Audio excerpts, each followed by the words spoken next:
గ్రంథం నుంచి దేవుని యొక్క వాక్యం చదువుకుందాం. మరి సౌండ్ చూసినట్లయితే మిగతా మైక్స్ అన్నీ ఆపేయండి. మరి ఏదైనా ప్రాబ్లం అయితే మీరు లైవ్లో మెసేజ్ పెట్టండి. సౌండ్ వినిపించకపోయినా మరి మీకు సరిగా అర్థం కాకపోయినా మరి మెసేజ్ పెట్టండి.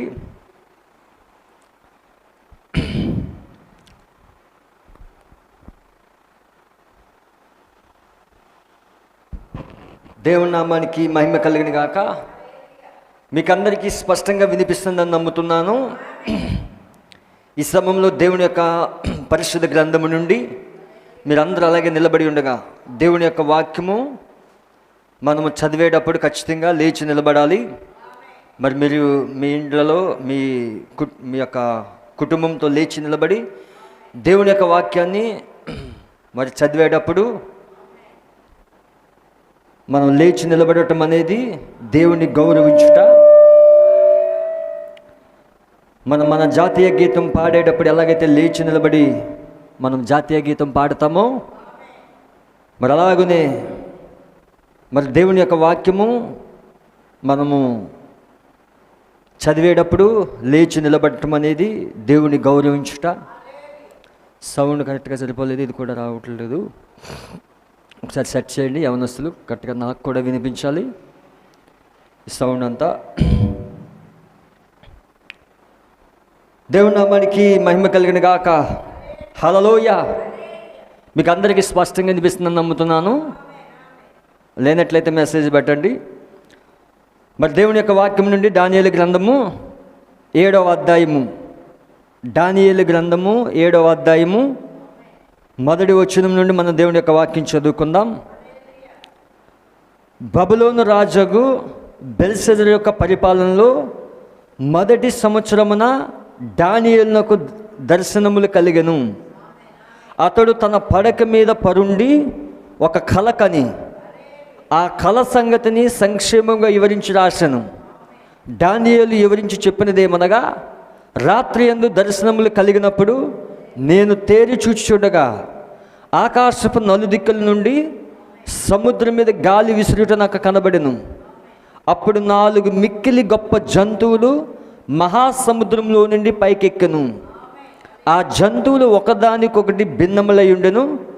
మొదటిది సింహము పోలినది కానీ దానికి పక్షిరాజు రెక్కల వంటి రెక్కలుండెను. నేను చూచుచుండగా దాని రెక్కలు తీయబడినవి గనుక మనుషుని వలె అది పాదములు పెట్టుకుని నేలపైన నిలువబడి ఉండెను. మరియు మానవ మనసు వంటి మనసు దానికి ఇయ్యబడెను. 2వ జంతువు ఎలుగుబంటిని పోలినది.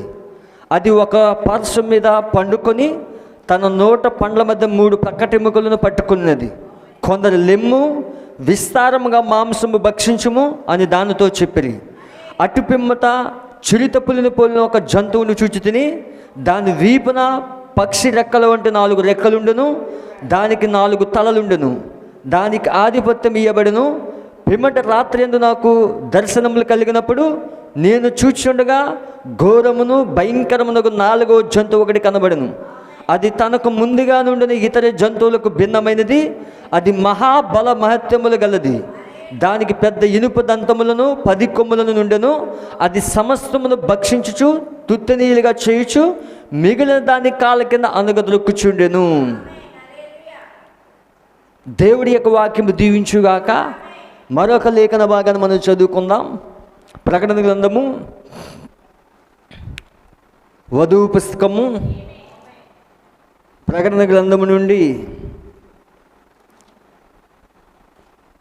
12వ అధ్యాయము 3వ వచనం నుండి, 12వ అధ్యాయము 3వ వచనం నుండి. అంతటా పరలోకమందు ఇంకొక సూచన కనబడెను. ఇదిగో ఎర్రని మహాఘట సర్పము, దానికి 7 తలలను 10 కొమ్ములను ఉండెను. దాని తలల మీద 7 కిరీటములుండెను. దాని తోక ఆకాశ నక్షత్రముల 3వ భాగము నీడ్చి వాటిని భూమి మీద పడవేసెను. కననయున్న స్త్రీ కనగానే ఆమె శిశువును మృంగివేయవల్లని ఆ ఘట సర్పము స్త్రీ ఎదుట నిల్చుండెను. సమస్త జనములను ఇనుపదంతంతో ఏలనయున్న ఒక మగ శిశువును ఆమె కనగా ఆమె శిశువు దేవుని యొద్దకు ఆయన సింహాసనం యొద్దకు కొనిపోబడెను. ఆ స్త్రీ అరణ్యమునకు పారిపోయిను. అచ్చటి వారు 1260 దినములు ఆమెను పోషింపవలెనని దేవుడు ఆమెకు ఒక స్థలము సిద్ధపరిచి ఉంచెను. దేవుడు ఈ వాక్యం కూడా దేవుడు దీవించుగాక. అలాగనే ప్రకటన గ్రంథం 13వ అధ్యాయము, ప్రకటన గ్రంథము 13వ అధ్యాయము 1వ వచనం నుండి, మరియు 10 కొమ్ములను 7 తలలు గల ఒక క్రూర మృగము సముద్రములో నుండి పైకి వచ్చుట చూచితిని. దాని కొమ్ముల మీద 10 కిరీటములు, దాని తలల మీద దేవదూషణకరమైన పేర్లు ఉండెను. నేను చూచిన మృగము చిరుత పులిని పోలియుండును. దాని పాదములు ఎలుగుబంటిని పాదములు వంటివి, దాని నోరు సింహపు నోరు వంటిది.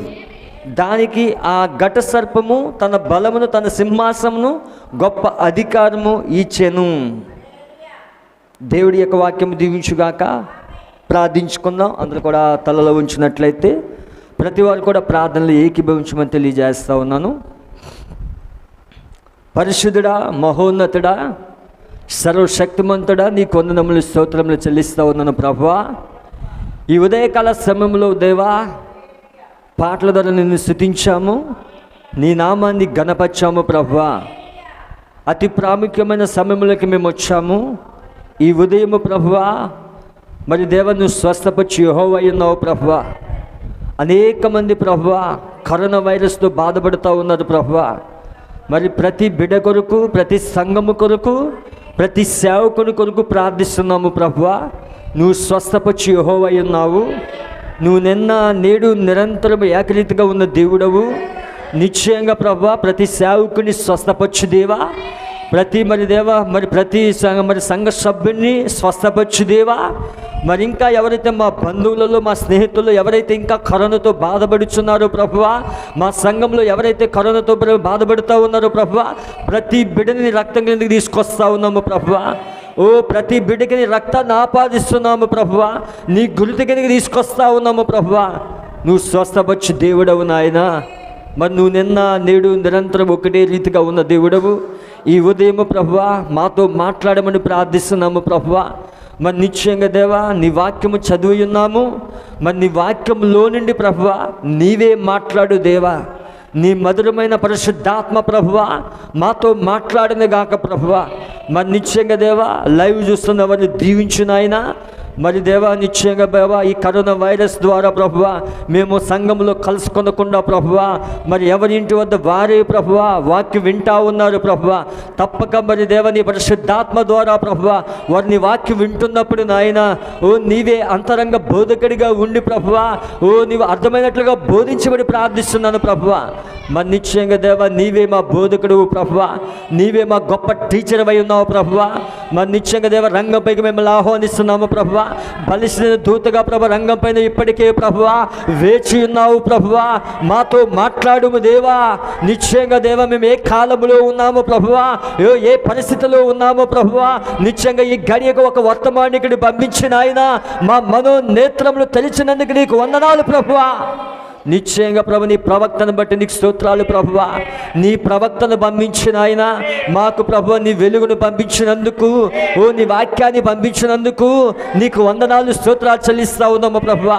ఓ మా ప్రవక్త ఏదైతే బోధించాడో ప్రభువా అది మాకు స్పష్టంగా అర్థమైనట్లుగా ప్రభువా మాకు మరొక్కసారి బోధించు దేవా. ఓ ప్రభువా నీ ప్రవక్తలు ఏ పరిశుద్ధాత్మ అయితే ఉందో ప్రభువా అదే పరిశుద్ధాత్మ ప్రభు రంగంపైకి దిగి వచ్చిన ఆయన మాతో మాట్లాడిన గాక ప్రభువా. ఈ ఉదయకాల సమయంలో మమ్మల్ని దీవించిన ఆయన మమ్మల్ని ఆశీర్వదించమని దేవా. ప్రతి విషయంలో కృప చూపించమని, సమస్త మహిమ ఘనత ప్రభావాలు పొందమని ప్రభువైన యేసుక్రీస్తు నామములో అడుగుచున్నాను. ఆమేన్ ఆమేన్ ఆమేన్. దయచేసి అందరు కూర్చునవచ్చు.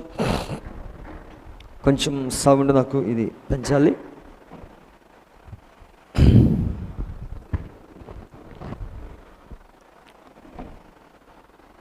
దేవునామానికి మహిమ కలుగును గాక.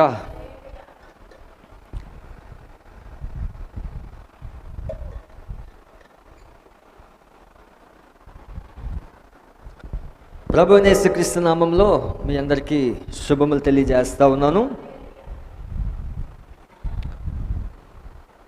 దేవుడు మిమ్మల్ని దీవించును గాక.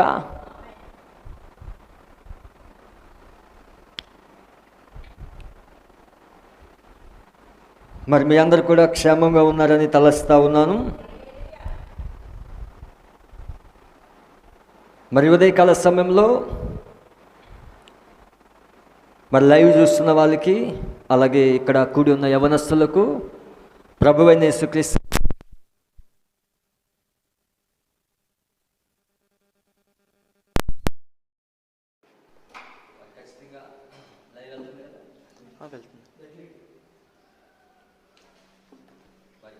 పోయింది.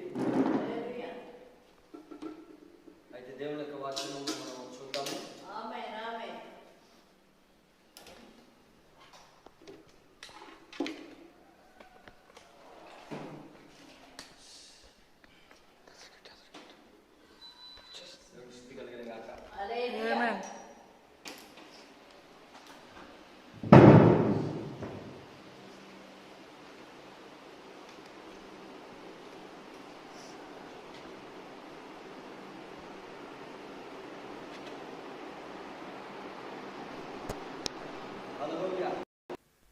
Praise the lord. దేవుని నామానికి మహిమ కలుగును గాక. మరి ఉదయకాల సమయంలో మనం కొన్ని వారాల నుండి దానియేలు 70 వారాలు ధ్యానిస్తూ ఉన్నాము. మరి ఈరోజు కూడా సబ్జెక్ట్ని కంటిన్యూ చేయాలని ఆశపడుతూ ఉన్నాను. మరి గతించిన వారము దానియేలు గ్రంథము 1వ అధ్యాయము 2వ అధ్యాయము దాన్ని ధ్యానించటం జరిగింది. మరి 2వ అధ్యాయంలో నెబుకద్నెజరు వచ్చిన కలను గూర్చి మనం స్పష్టంగా చాలా విషయాలు చూసాము. అయితే మరి ఇక్కడ మనం గమనించినట్లయితే, దీన్ని ఇటు పెట్టు, మనం గమనించినట్లయితే, లేకపోతే వెనక్కి తీసుకొచ్చి పెట్టేసే, అటు నుంచి అలా పెట్టేసే, ఆ ఫ్యాన్ని వెనక్కి తీసుకొచ్చి పెట్టినట్లయితే ఇబ్బంది ఉండదు.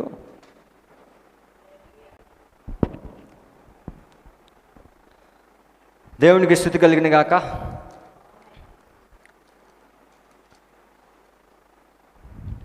నా ప్రియమైన సోదరి సోదరుడా, దేవుని యొక్క వాక్యము మనం గమనించినట్లయితే, మరి ఈ సమయంలో గతించిన వారము నెబుకద్నెజరు వచ్చిన కళ్ళను గూర్చి నేను వివరించడం జరిగింది. మరి సౌండ్ వచ్చేస్తుంది, ఆపేండి, అయితే ఇది ఆన్ చేసుకొని సరిపోతుంది.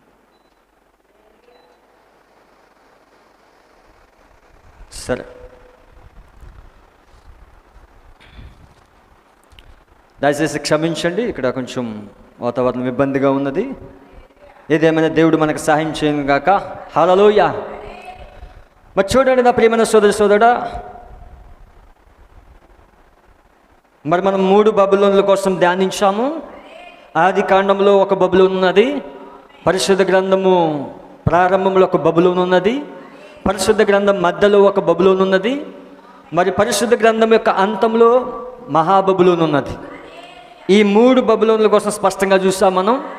అయితే గతించిన వారము దానియేలు యొక్క గ్రంథంలో 1వ అధ్యాయాన్ని 2వ అధ్యాయాన్ని ధ్యానించాము. మరి మనం చూసినట్లయితే 2వ అధ్యాయంలో నెబుకద్నెజరుకు ఒక కళ వచ్చింది. మరి ఆ కళ దానియేలు వివరించినట్లుగా మనం చూసాము. మరి చూడండి, అక్కడ బబులోను దేశంలో మరి ఇర్మియా చెప్పినట్లుగా మరి 70 సంవత్సరములు ఇజ్రాయేల్ ప్రజలు బబులోను దేశంలో చెరలోకి వెళ్ళిపోతారని ఇర్మియా ప్రవక్త ద్వారా దేవుడు ప్రవచించాడు. మరి ఆ బబులోను వెళ్ళిపోతున్నప్పుడు దానియేలు ఆ బబులోను దేశంలో ఉన్నాడు. మరి అలాగనే షడ్రక్ మెషక్ అబేద్నెగోలు కూడా ఆ దేశంలో ఉన్నారు. సౌండ్ అలాగే ఉంచు. మరి చూడండి, వాళ్ళు దేవుని ఆరాధించినట్లుగా మనం చూస్తూ ఉన్నాము, దేవుని గణపరిచినట్లుగా మనం చూస్తూ ఉన్నాము. పరాయి దేశంలో ఉన్న, అన్య దేశంలో ఉన్న దానియేలు ఎన్నడూ దేవుని స్తుతించడం మానలేదని, దేవుని ఆరాధించడం మానలేదని దానియేలు కోసం స్పష్టంగా మనం చూసాము. అయితే చూడండి, ఇక్కడ ఈ 2వ అధ్యాయంలో ఉన్న కళే వివిధ భాగాలలో మిగతా అధ్యాయాల్లో కూడా చూపించబడతా ఉన్నది. ఈ 2వ అధ్యాయంలో నెబుకద్నెజరుకి ఏ కళ అయితే వచ్చిందో ఆ కళనే దేవుడు మిగతా అధ్యాయాల్లో వివిధ రూపాల్లో చూపిస్తూ ఉన్నాడు. అయితే మనం గమనించినట్లయితే దేవుని యొక్క వాక్యంలో 7వ అధ్యాయం మనం చూసినట్లయితే ఇక్కడ చూడండి, దేవుని యొక్క వాక్యం ఇలా సెలవిస్తూ ఉన్నది. మరి అందరూ కూడా పరిశుద్ధ గ్రంథాన్ని తీసినట్లయితే దానియేలు గ్రంథము 7వ అధ్యాయము, దానియేలు గ్రంథము 7వ అధ్యాయము మొదటి వచనంలో ఇలా సెలవిస్తూ ఉన్నది. బబులోను రాజగు బెల్షస్సరు యొక్క పరిపాలనలో మొదటి సంవత్సరమున, చూడండి ఇక్కడ దేవుని యొక్క వాక్యము ఇలా సెలవిస్తూ ఉన్నది. బబులోను రాజుకు బెల్షస్సరు యొక్క పరిపాలనలో, చూడండి బెల్షస్సరు ఎవరంటే నెబుకద్నెజరు యొక్క కుమారుడు. మరి ఇతని యొక్క పరిపాలన మొదటి సంవత్సరమున దానియేలుకు దర్శనములు కలిగెను. అతడు తన పడక మీద పరుండి ఒక కల కని ఆ కల సంగతిని సంక్షేమముగా వివరించి రాసెను. ఇప్పుడు బెల్షస్సరు కాలంలో, పరిపాలన కాలంలో మొదటి సంవత్సరంలో దానియేలుకు ఒక దర్శనం వచ్చింది. ఇప్పుడు ఆ దర్శనాన్ని దానియేలు వివరిస్తూ ఉన్నాడు. అందరు ఇక్కడే ఉన్నారా? చూడండి, దానియేలు వివరిస్తూ ఉన్నాడు. ఎలా వివరిస్తున్నాడు అంటే, దానియేలు వివరించి చెప్పినది ఏమనగా, రాత్రి యందు దర్శనములు కలిగినప్పుడు నేను తేరి చూచుచుండగా ఆకాశపు నలుదిక్కుల నుండి సముద్రం మీద గాలి విసురుట కనబడును. అప్పుడు 4 మిక్కిలి గొప్ప జంతువులు మహాసముద్రంలో నుండి పైకెక్కును. ఆ జంతువులు ఒకదానికొకటి భిన్నములై ఉండెను. చూడండి, ఇక్కడ దేవుని యొక్క వాక్యంలో మనం గమనించినట్లయితే బెల్షస్సరు వెళ్తున్న మొదటి సంవత్సరంలో దానియేలు ఒక దర్శనాన్ని చూస్తూ ఉన్నాడు. ఆ దర్శనములో మహాసముద్రంలో నుండి 4 జంతువులు పైకి ఎక్కడ చూడడం జరిగింది. చూడండి, 2వ అధ్యాయంలో మనం గమనించినట్లయితే నెబుకద్నెజరు రాజు ఒక కళను చూసినప్పుడు ఆ కళలో రాజు ఏం చూస్తున్నాడంటే ప్రతిమను చూస్తూ ఉన్నాడు. ప్రతిమను చూసినప్పుడు ఈ ప్రతిమలో శిరస్సు బంగారంలో ఉన్నది, రొమ్ము భుజములు వెండై ఉన్నది, అలాగే ఉదరము తొడలు ఇత్తడై ఉన్నది, మోకాలు ఇనుమై ఉన్నది, పాదములు ఇనుము మరియు మట్టి. మరి దానియేలు యొక్క కళను నెబుకద్నెజరు రాజుకి వివరిస్తున్నప్పుడు కళ చెప్పాడు, దాని యొక్క భావాన్ని చెప్పాడు. చూడండి, అదే గమనించినట్లయితే మరి శిరస్సు అనేది ఇక్కడ బబులోను చక్రవర్తి శిరస్సుగా ఉండి ప్రపంచాన్ని పరిపాలిస్తాడని ఆ కళలో వివరించబడింది. అయితే చూడండి, 7వ అధ్యాయానికి వచ్చేసరికి ఈ కళ మరింత వివరణతో వస్తూ ఉన్నది. దేవుడు ఇంకా ఎక్కువ వివరంతో వివరిస్తూ ఉన్నాడు. ఇక్కడ దానియేలుకి బెల్షస్సరు వెళ్తున్న మొదటి సంవత్సరంలోనే దానియేలు ఒక కలగన్నాడు. ఆ కలగన్నప్పుడు మిక్కిలి 4 జంతువులు సముద్రంలోంచి పైకి వస్తూ ఉన్నాయి. అందులో మొదటి జంతువు ఏ విధంగా ఉన్నదో దానియేలు వివరిస్తూ ఉన్నాడు. చూడండి, ఇక్కడ దేవుని యొక్క వాక్యంలో మనం గమనించినట్లయితే 7వ అధ్యాయము 4వ వచనంలో ఇలా సెలవిస్తూ ఉన్నది. మొదటిది సింహమును పోలినది కానీ దానికి పక్షిరాజు రెక్కల వంటి రెక్కలుండెను. మొదటి జంతువు సింహమును పోలినది, దానికి పక్షిరాజు రెక్కల వంటి రెక్కలు ఉన్నాయి. అది మొదటి జంతువు. మరి 2వ జంతువు కోసము దానియేలు వివరిస్తూ ఉన్నాడు. ఇక్కడ 5వ వచనములో 2వ జంతువు ఎలుగుబంటిని పోలినది, అది ఒక పార్శ్వం మీద పండుకొని తన నోట పండ్ల మధ్య 3 ప్రక్కటెముకలను పట్టుకొనినది. కొందరు లెమ్ము విస్తారముగా మాంసము భక్షించుము అని దానితో చెప్పిరి. హల్లెలూయ. 2వ జంతువు ఎలుగుబంటిని పోలినది, అది దానికోసం వివరిస్తూ ఉన్నాడు. మరి 3వ జంతువు కోసం ఇక్కడ చెప్తా ఉన్నాడు.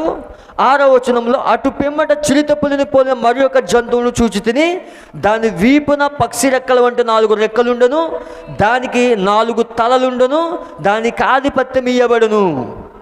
పిమ్మట రాత్రి యందు నాకు దర్శనం కలిగినప్పుడు నేను చూచుచుండగా ఘోరమును భయంకరమునకు 4వ జంతువు ఒకటి కనబడెను. చూడండి నా ప్రియమైన సోదరి సోదరుడా, ఇక్కడ 4 జంతువులను చూస్తూ ఉన్నాడు. ఈ జంతువులు ఎక్కడి నుంచి వస్తున్నాయంటే సముద్రంలో నుండి వస్తూ ఉన్నాయి. చూడండి, దానియేలు గ్రంథం అంతా కూడా దర్శనాలతో నిండి ఉన్నది. ప్రకటన గ్రంథము కూడా దర్శనాలతో నిండి ఉన్నది. హల్లెలూయా. చూడండి, దానియేలు గ్రంథంలో దర్శనాలతో నిండి ఉన్నది, ప్రకటన గ్రంథం కూడా దర్శనాలతో నిండి ఉన్నది.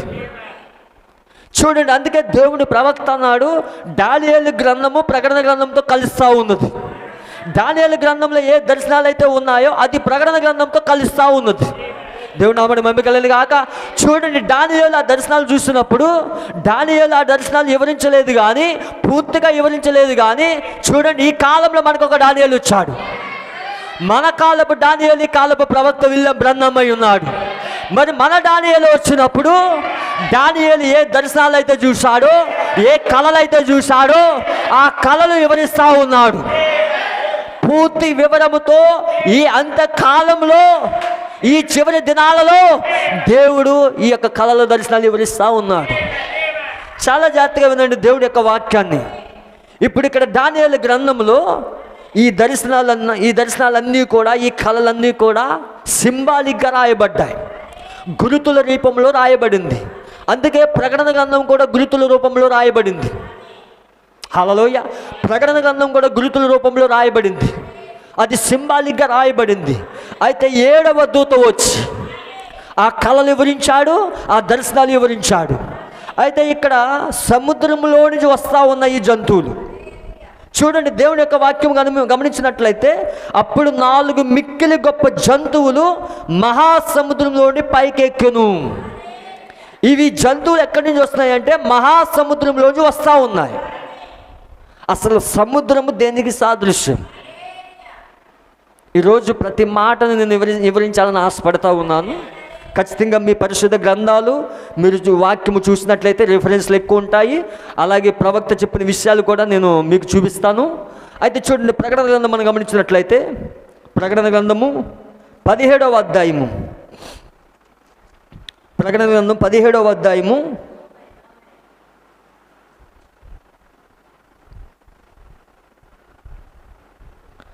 15వ వచనం ఇలా సెలవిస్తూ ఉన్నది. ప్రకటన గ్రంథము 17వ అధ్యాయము 15వ వచనం. మరి ఆ దూత నాతో ఇలాగు చెప్పెను, ఆ వేశ్య కూర్చున్న చోట నీవు చూచిన జలములు ప్రజలను, జన సమూహములను, జనములను, ఆయా భాషలు మాట్లాడు వారిని సూచించును. ఇక్కడ దేవుని యొక్క వాక్యం ఇలా సెలవిస్తూ ఉన్నది, నీవు చూచిన జలములు ప్రజలను, జన సమూహములను, జనములను, ఆయా భాషలు మాట్లాడు వారిని సూచించును. చూడండి, ఇక్కడ సముద్రంలో నుంచి వస్తున్న మిక్కిలి 4 జంతువులను ఉన్నది. ఈ జంతువులు ఎక్కడి నుంచి వస్తున్నాయంటే సముద్రంలోంచి వస్తూ ఉన్నాయి. మరి ఇక్కడ ప్రకటన 13వ అధ్యాయంలో 2 క్రూర మృగాలు ఎక్కడి నుంచి వస్తున్నాయంటే, ఒక క్రూర మృగము సముద్రంలో వస్తూ ఉన్నది, మరొక క్రూర మృగము భూమిలో వస్తూ ఉన్నది. హల్లెలూయా. ఒక క్రూర మృగము సముద్రంలో వస్తూ ఉన్నది. ఇప్పుడు సముద్రము దేనికి సాదృశ్యం అంటే ఆయా భాషలు మాట్లాడు వారికి, జన సమూహములకు, జలములను ప్రజలను, ఆయా భాషలు మాట్లాడు వారిని సూచించును. అంటే ఇప్పుడు సముద్రం అంటే అక్కడ గురుతుల రూపంలో రాయబడింది అక్కడ. హల్లెలూయా. ఇప్పుడు ఆ సముద్రం అనగా జనములు, అలాగే ఆయా భాషలు మాట్లాడేవారు జన సమూహములై ఉన్నారు. అంటే ఈ 4 జంతువులు ఎక్కడి నుంచి వస్తున్నాయంటే జనముల్లోడు వస్తూ ఉన్నాయి. హల్లెలూయా. ఆయా భాషలు మాట్లాడేవారు వస్తూ ఉన్నాయి. ఇప్పుడు చూడండి, ఈ 4 జంతువులు 4 శక్తులకు సాదృశ్యం. ఇక్కడ జంతువు అంటే శక్తికి సాదృశ్యం, అభిషేకానికి సాదృశ్యం.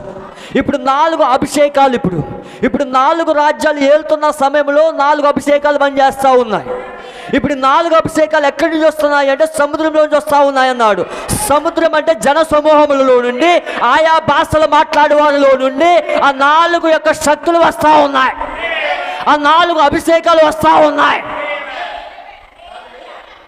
ఇక్కడ మీరు గమనించినట్లయితే మొదటి జంతువు సింహమును పోలినది, 2వ జంతువు ఎలుగుబంటిని పోలినది, 3వ జంతువు శ్రీతపులను పోలినది, 4వ జంతువు భయంకరమును ఘోరమునై ఉన్నదని దానియేలు చెప్పాడు. ఇప్పుడు 4 రాజ్యములలో 4 అభిషేకాలు పనిచేస్తూ ఉన్నాయి. చూడండి, మన దేవుని యొక్క వాక్యంలో గమనించినట్లయితే మొదటి రాజ్యము బబులోను చక్రవర్తి, అన్యుల రాజ్యము బబులోని చక్రవర్తి నెబుకద్నెజరు నుంచి ప్రారంభమైనది. ఇప్పుడు చూడండి, 4వ రాజ్యం, 4 రాజ్యాలలో బబులోని చక్రవర్తి, మరి అక్కడ నెబుకద్నెజరు రాజు పరిపాలించాడు. ఇప్పుడు ఆ రాజ్యంలో పనిచేసిన అభిషేకం ఏంటంటే సింహపు అభిషేకం. సింహం, ఇక్కడ జంతువు ఏంటంటే సింహం అయి ఉన్నది. అంటే ఆ రాజ్యంలో సింహం యొక్క అభిషేకం పనిచేసింది. మరి రెండవ రాజ్యము మాదీయులు పారసీకులు ఏలారు. ఈ రాజ్యంలో ఎలుగుబంటి అభిషేకం. ఇక్కడ జంతువు ఎలుగుబంటి, ఆ రాజ్యంలో పనిచేసే అభిషేకం ఏంటంటే ఎలుగుబంటి అభిషేకం. మరి మూడవ రాజ్యము గ్రేట్ అలెగ్జాండర్, గ్రీకుల చక్రవర్తి. మరి గ్రేట్ అలెగ్జాండర్ పరిపాలిస్తున్నప్పుడు ఆ రాజ్యంలో పనిచేసిన అభిషేకము సిరితపులిని పోలినది. ఈ 4 అభిషేకాలు, ఈ 4 రాజ్యములలో 4 అభిషేకాలు పనిచేస్తూ ఉన్నాయి. దేవుని నామమున మహిమ కలుగును గాక. చూడండి, మనం గమనించినట్లయితే చాలా జాగ్రత్తగా వినండి. చాలా చాలా అద్భుతమైన విషయాలు ఇక్కడ దాగి ఉన్నాయి. మరి ఖచ్చితంగా దేవుడు మీ మనోనేత్రాలు తెరుస్తాడని నమ్ముతున్నాను. దేవుని నామమున మహిమ కలుగును గాక. ఇక్కడ చూడండి, మొదటి 3 జంతువులను దానియేలు స్పష్టంగా చూశాడు. మొదటి 3 జంతువులను దానియేలు వివరించాడు, ఏ విధంగా ఉన్నాయో వివరించాడు. కానీ 4వ జంతువుకు వచ్చేసరికి దానియేలు వివరించలేదు. దానియేలుకి బయలుపరచబడలేదు. హల్లెలూయ. దానియేలు దాన్ని ఏమని చెప్పాడంటే ఘోరమును భయంకరమని చెప్పాడు. ఆ 4వ జంతువు పేరుని దానియేలుకి బయలుపరచబడలేదు. కానీ మన కాలంలో ఒక దానియేలు ఉన్నాడు. మన కాలంలో మన ప్రవక్త మన దానియేలు. ఇప్పుడు మన ప్రవక్త వచ్చి ఆ 4వ జంతువు ఏదో బయలుపరిచాడు. దేవుని నామమున మహిమ కలుగును గాక. హల్లెలూయ. దేవునికి స్తుతి కలుగును గాక. ఇక్కడ గమనించినట్లయితే దేవుని యొక్క వాక్యంలో మనం చూసినట్లయితే ఇక్కడ 4వ జంతువు కోసము దానియేలు చెప్తా ఉన్నాడు. పిమ్మట రాత్రి యందు నాకు దర్శనములు కలిగినప్పుడు 7వ వచనంలో నేను చూచుచుండగా ఘోరమును భయంకరమునకు 4వ జంతువు ఒకటి కనబడును. అది తనకు ముందుగా నుండిన ఇతర జంతువులకు భిన్నమైనది. అది మహా బల మహత్యము గలది. దానికి పెద్ద ఇనుప దంతములను 10 కొమ్ముల నుండెను. అది సమస్తమును భక్షించుచు తుత్తినీలుగా చేయును. మిగిలిన దాన్ని కాళ్ళ కింద అనగదొరుకుచుండెను. చూడండి, ఇక్కడ 4వ జంతువు కోసం ఏమి చెప్తున్నాడంటే ఘోరమును భయంకరముగా 4వ జంతువు ఒకటి కనబడింది. అది ఏ విధంగా ఉన్నదంటే 10 కొమ్ములు ఉన్నాయి. దానికి ఏమున్నాయి? 10 కొమ్ములు ఉన్నాయి. హల్లెలూయా. సమస్తమును భక్షించుచు తుత్తునీలుగా చేసి మిగిలిన దాన్ని కాళ్ళ కింద అనగదొక్కుచుండెను. చూడండి, మనం జాగ్రత్తగా దేవుని యొక్క లేఖనాలు చూసినట్లయితే మరి 7వ అధ్యాయంలో 17వ వచనంలో ఇలా సెలవిస్తూ ఉన్నది. 15వ వచనం నుండి ఇలా ఉన్నది. దేవుని యొక్క వాక్యంలో 15వ వచనం, 7వ అధ్యాయం 15వ వచనం. నాకు కలిగిన దర్శనములు నన్ను కలవరపరుచుచున్నందున దానియేలును నేను నా దేహములో మనోదుఃఖము గలవాడనైతిని. నేను దగ్గర నిలిచి ఉన్న వారిలో ఒకని యొద్దకు పోయి ఇందును గూర్చి నిజమంతయు నాకు చెప్పుమని అడుగగా అతడు నాతో మాట్లాడి ఆ సంగతులు భావము నాకు తెలియజేసెను.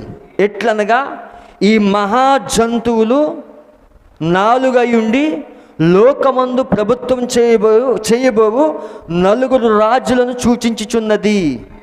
అయితే మహోన్నతుని పరిశుద్ధులే రాజ్యాధికారం నొందుదురు. వారు యుగయుగములు యుగాంతము వరకు రాజ్యమేలుదురు. ఇనుపదంతమును ఇత్తడి గోళ్ళను గల ఆ 4వ జంతువు సంగతి ఏమైనదని నేను తెలుసుకొనగోరితిని. అది ఎన్నటికీ భిన్నమును మిగులు భయంకరమునై సమస్తమును పగలగొట్టుచు మృంగుచు మిగిలిన దాన్ని కాళ్ళ కింద అనగదొక్కుచుండెను. మరియు దాని తలపైనున్న 10 కొమ్ముల సంగతియు వాటి మధ్య నుండి పెరిగి 3 కొమ్ములను కొట్టివేసి కన్నులను గర్వంగా మాట్లాడు నోరు గల ఆ వేరొక కొమ్ము సంగతియు అనగా దాని కడమ కొమ్ముల కంటే బలము కలిగిన కొమ్ము సంగతి విచారించి తిని ఈ కొమ్ము పరిశుద్ధులతో యుద్ధము చేయుచు వారిని గెలుచునదాయను. దేవుని నామానికి మహిమ కలుగును గాక. చాలా జాగ్రత్తగా వినండి. దేవుని యొక్క వాక్యంలో దానియేలు 4 జంతువులను స్పష్టంగా చూశాడు. కానీ 4వ జంతువును మాత్రం వివరించట్లేదు. కానీ 4వ జంతువు కోసం కొంత వివరణ మాత్రమే ఇక్కడ ఉన్నది. అయితే దీని యొక్క వివరణ ఎక్కడ ఉన్నదంటే ప్రకటన గ్రంథంలో ఉన్నది. చూడండి, మొదటి జంతువు సింహం పోలిందని చెప్పాడు. 2వ జంతువు ఎలుగుబంటిని పోలిందని చెప్పాడు. 3వ జంతువు సిరితపుల్ని పోలిందని చెప్పాడు. కానీ 4వ జంతువు అది ఘోరమును భయంకరమునై ఉన్నది. దానికి 10 కొమ్ములు 7 తలలు ఉన్నాయి. దేవుని నామమున మహిమ కలుగాక. దానికి 10 కొమ్ములు 7 తలలు ఉన్నాయి. కానీ దీన్ని ప్రకటన గ్రంథంలో 12వ అధ్యాయంలో మనం చూసినట్లయితే చాలా జాగ్రత్తగా చూడండి. ప్రకటన గ్రంథము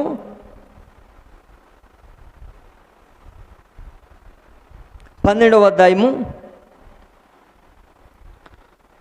3వ వచనం. అంతటా పరలోకమందు ఇంకొక సూచన కనబడెను. ఇదిగో ఎర్రని మహాఘట సర్పము, దానికి 7 తలలను 10 కొమ్ములు ఉండెను. ఇక్కడ యోహాను ఏం చెప్తున్నాడంటే, యోహాను పద్మాసు దీపంలో ఉన్నప్పుడు ఈ ప్రకటన గ్రంథాన్ని చూస్తున్నాడు. ఈ ప్రకటన గ్రంథంలో ఉన్న దర్శనాలు ఒక దూత ద్వారా యోహానికి చూపించబడుతూ ఉన్నది. హల్లెలూయా. ఇక్కడ దూత ఎవరో కాదు, ఈ కాలపు ప్రవక్త విలియం బ్రన్హం అయి ఉన్నాడు. ఇప్పుడు ఈ కాలపు ప్రవక్త విలియం బ్రన్హం యోహానికి చూపిస్తూ ఉన్నాడు.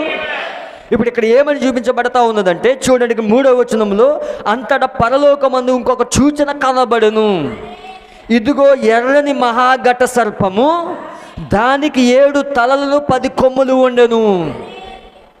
ఇప్పుడు దానియేలు చూసిన జంతువుకి 7 తలలు 10 కొమ్ములు ఉన్నాయి. ఇక్కడ చూడండి, ఈ ఘట సర్పాలు కూడా 7 తలలు 10 కొమ్ములు ఉన్నాయి. హల్లెలూయా. చూడండి, 7వ అధ్యాయంలో దానియేలు ఏ జంతువునైతే చూశాడో, ఏ జంతువునైతే ఆ యొక్క 7 తలలు 10 కొమ్ములు కలిగిన జంతువుని చూశాడో, ఇక్కడ ప్రకటన గ్రంథంలో యోహాను దాన్ని వివరిస్తూ ఉన్నాడు. యోహాను ఆ జంతువుని చూస్తూ ఉన్నాడు. దేవుని నామమున మహిమ కలుగును గాక. చూడండి, దేవుని యొక్క వాక్యంలో చూసినట్లయితే చూడండి, 4వ వచనం ఇలా సెలవిస్తూ ఉంది. దాని తోక ఆకాశ నక్షత్రములలో 3వ భాగం నీడ్చి వాటిని భూమి మీద పడవేసును. కననయున్న స్త్రీ కనగానే ఆమె శిశువును మృంగివేయవలనని ఆ ఘట సర్పము స్త్రీ ఎదుట నిల్చుండెను. సమస్త జనములను ఇనుప దంతంతో ఏలనయున్న ఒక మగ శిశువును ఆమె కనగా ఆమె శిశువును దేవుని వద్దకు, ఆయన సింహాసనం వద్దకు కొనిపోబడును. ఆ స్త్రీ అరణ్యములకు పారిపోయిను. అచ్చట వారు 1260 దినములు ఆమెను పోషించవలనని దేవుడు ఆమెకు ఒక స్థలము సిద్ధపరిచి ఉంచెను. చూడండి, ఇది మొదటి రాకడను సూచిస్తూ ఉన్నది, ఇది 2వ రాకడలో కూడా సూచిస్తూ ఉన్నది. ఈ ప్రకటన 12వ అధ్యాయం అనేది కాంపౌండ్ మీనింగ్, ఇది ద్వంద్వ అర్థాలు కలిగిన లేఖన భాగం ఇది. కాబట్టి ఇక్కడ చూడండి, ఇక్కడ మొదటి రాకడలో ప్రభువైన యేసుక్రీస్తు జన్మించినప్పుడు, హల్లెలూయా, అప్పుడు హేరోదు రాజు మరి 2 సంవత్సరాల లోపు ఉన్న పిల్లలందరినీ చంపించేశాడు. అక్కడ హేరోదు ఎవరంటే రోమ్ అయి ఉన్నాడు. ఇప్పుడు మొదటి రాకడలో ప్రభువైన యేసుక్రీస్తు ఈ భూమి మీదకి వచ్చినప్పుడు ప్రపంచాన్ని అంతా కూడా రోమా రాజ్యము పరిపాలిస్తూ ఉన్నది. అది అన్యుల రోముగా ఉండి పరిపాలిస్తూ ఉన్నది. హల్లెలూయా. మోకాళ్ళ దగ్గర అన్యుల రోముగా ఉండి పరిపాలిస్తూ ఉన్నది. ఆ మొదటి రాకడలోనే ప్రభువైన యేసుక్రీస్తు వారు మరి అక్కడ మరియ గర్భంలో ఉండి మరి అక్కడ మరి భూమి మీదకి వస్తున్న సమయంలో, హల్లెలూయా, మరి అక్కడ భూమి పైన ఉన్నప్పుడు 2 సంవత్సరాల లోపు ఉన్న పిల్లలందరినీ చంపించేయమని హేరోదు ఆజ్ఞాపించాడు. అక్కడ దేవుని నామమున మహిమ కలుగును గాక. పరిశుద్ధ గ్రంథంలో 3 నిర్గమాలు ఉన్నాయి. మొదటి నిర్గమ ప్రవక్త మోసే అయి ఉన్నాడు. 2వ నిర్గమ ప్రవక్త ప్రభువైన యేసు అయి ఉన్నాడు. 3వ నిర్గమ ప్రవక్త మన కాలపు ప్రవక్త అయి ఉన్నాడు. మొదటి నిర్గమ ప్రవక్త మోసే జన్మించినప్పుడు, హల్లెలూయా, అక్కడ ఫరో ఏం చేశాడంటే అక్కడ ఉన్న పిల్లలందరూ చంపించేశాడు. చంపించాడా లేదా? ఫరో అక్కడ ఏం చేశాడంటే ఒక ఆజ్ఞ ఇచ్చాడు, మరి అక్కడ మగ శిశువులందరూ చంపించేయమని. ఆ కాలంలో మోసే జన్మించాడు. ఆ కాలంలో మొదటి నిర్గమ ప్రవక్త అక్కడ ఉన్నాడు. దేవుని నామమున మహిమ కలుగును గాక. మరి అదే సమయంలో 2వ నిర్గమ ప్రవక్త మన ప్రభువైన యేసుక్రీస్తు జన్మిస్తున్నప్పుడు ఇక్కడ హేరోదు చక్రవర్తి, హేరోదు రాజు, అతడే రోమా అయి ఉన్నాడు. హల్లెలూయా. రోమా ప్రభుత్వం అయి ఉన్నది. ఇప్పుడు రోమా ప్రభుత్వం ఏం చేసింది? ఆ 2వ నిర్గమం ప్రవక్తని ఆ 2 సంవత్సరాల లోపు ఉన్న పిల్లలందరూ చంపించేయమని ఆ హేరోదు ఆజ్ఞాపించినప్పుడు, దేవుని నామమున మహిమ కలుగును గాక, దేవుడికి తెలుసు తన బిడ్డలు ఎలా కాపాడుకోవాలో.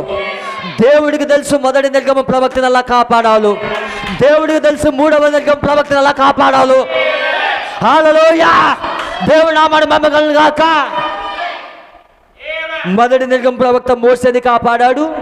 2వ నిర్గమ ప్రవక్త ఆయన అయి ఉన్నాడు. హల్లెలూయా. ప్రభువైన యేసుక్రీస్తు వారు ఆయన కూడా కాపాడబడ్డాడు ఆయన. మరి మూడవ నిగం ప్రవక్త విలియం బ్రన్హామ్ గారు జన్మించినప్పుడు ఒక మంచు తుఫాను వచ్చింది అక్కడ.